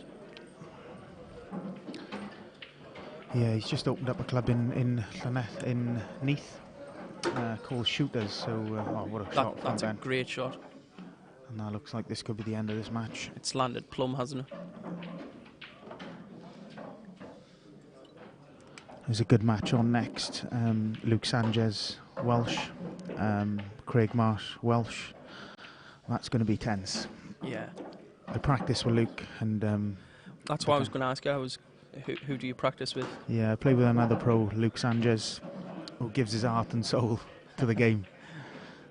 He wears his heart on his sleeve, doesn't he? Yes, and he's a bit like me, to be honest. I mean, if you can't get up for Craig Marsh, then really I don't think you can get up for any game. Yeah. I mean, he's top player in the game, so. Yeah. And this looks like Ben is going to win 8-1. And that's the end of that. Thank you very much. Stay tuned for the next one. Thanks very much. Thanks, mate. Cheers.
The Brighton table up.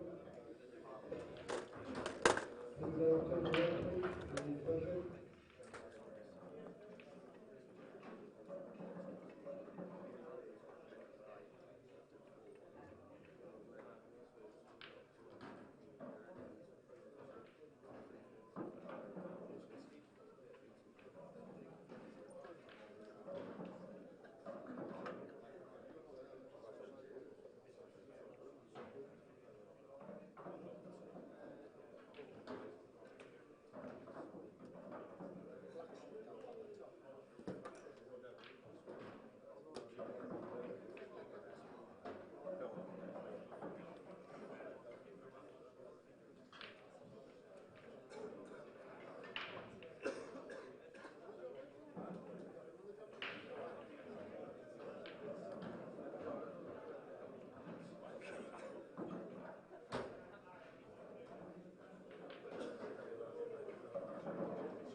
Next match on table one. That's Michael Peel, James Hammy. Table one, Michael Peel, James Hammy.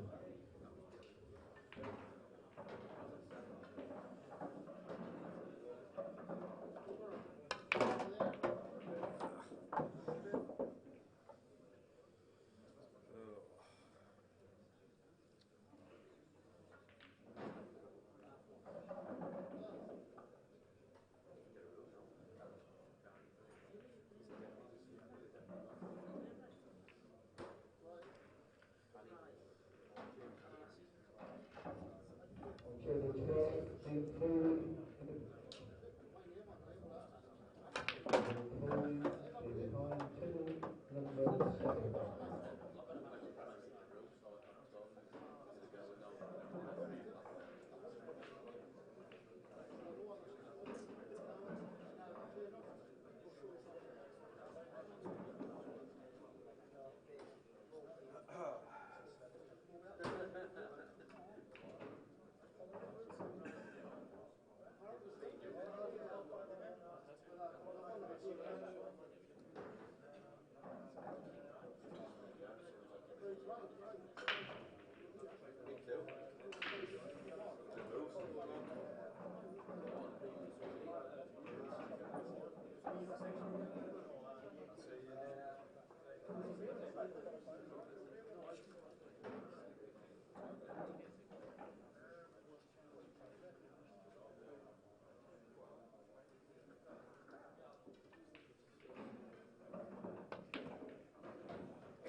yard, 20 short.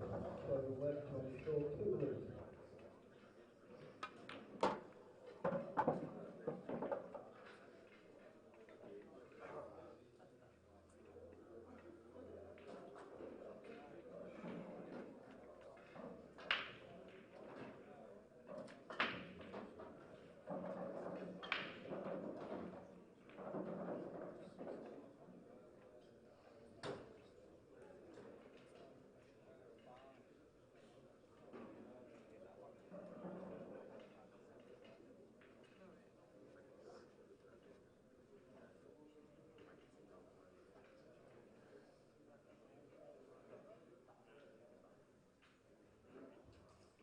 October 15, Danny Talentire, Steve Finnegan.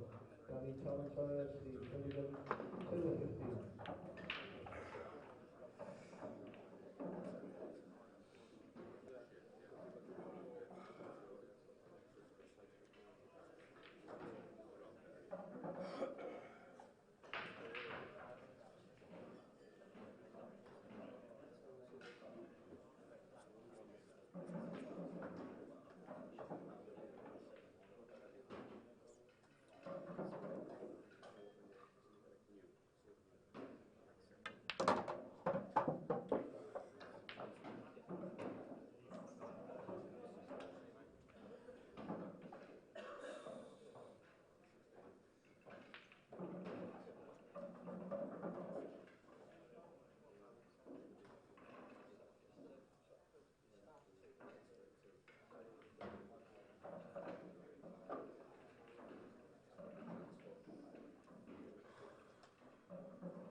for Mark to lead.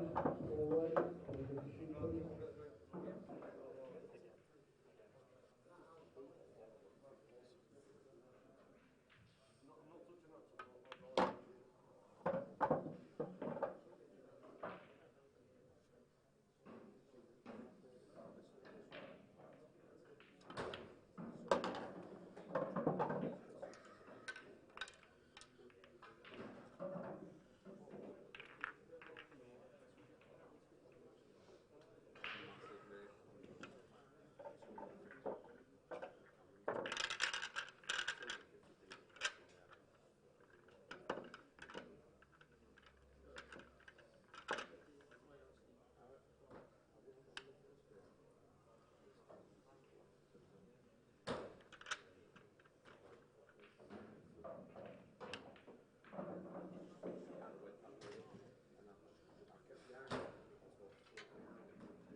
Brighton, Andy Williams and Ross Terrington, number 12.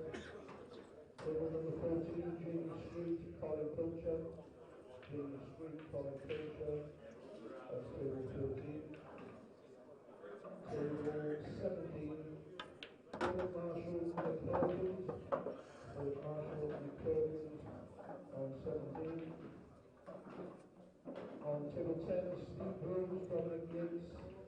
Steve Rose, Dominic Yates on table 10. On table 2, Chris Norland, Michael Bay. Chris Norland, Michael Bay, table 2.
Barton, table number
4.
Johnson, Ben Mackey.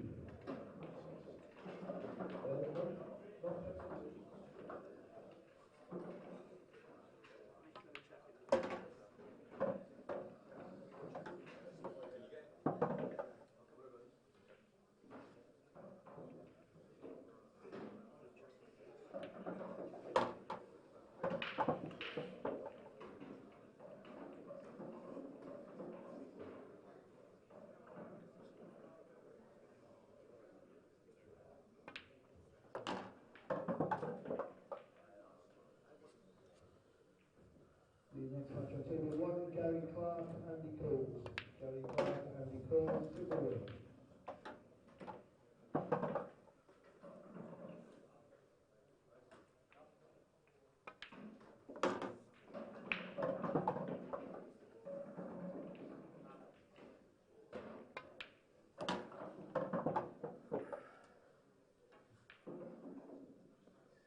Well, welcome everyone to Brighton, here at the Hilton Metropole Hotel,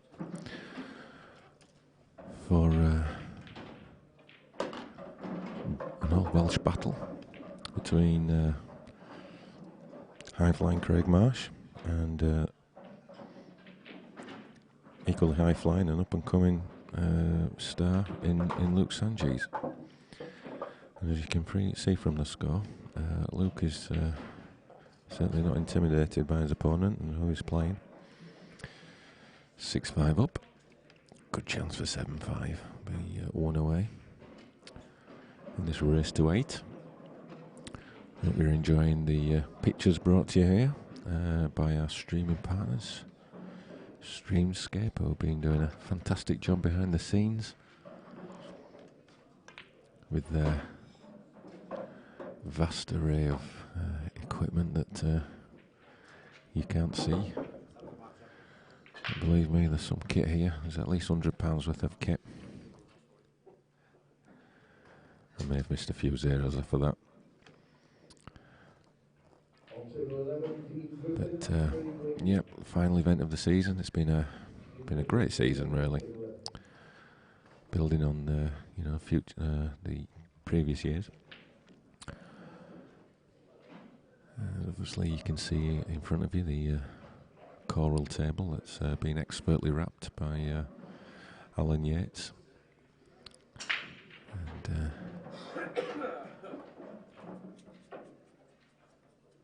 looking fantastic there. And it's found a new home. It's going up to Scotland, I believe. It's been sold. And Luke's just made this a little bit tricky.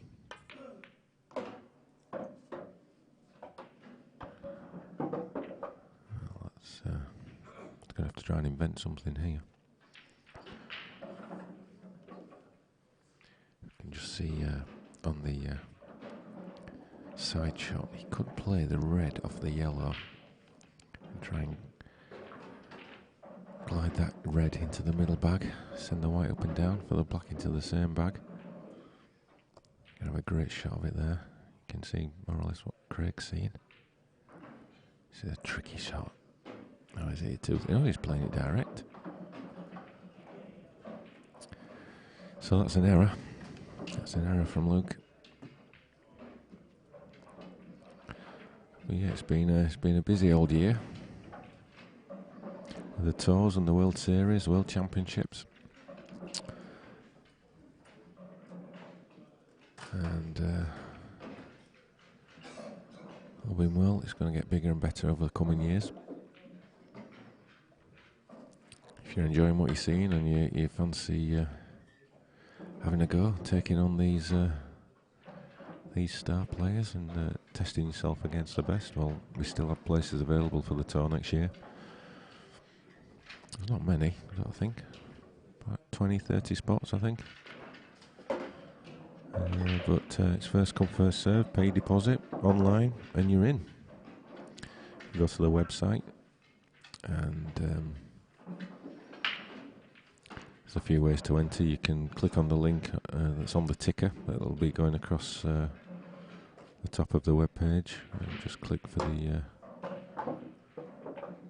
information on how to enter, or just go straight to the IPA shop via the website and pay your deposit that way. Pay your deposit and that's it, you're in, you've secured your place. I would suggest not hanging around too long. I suspect after this event's finished, that within a week, 2 weeks max, that those remaining spots will be gone. So now's the time to act, folks, if you want to be in. Table 8, down the figure, Kevin Simpson. Down the figure, Kevin Simpson, table 8.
Douglas, you back in the room.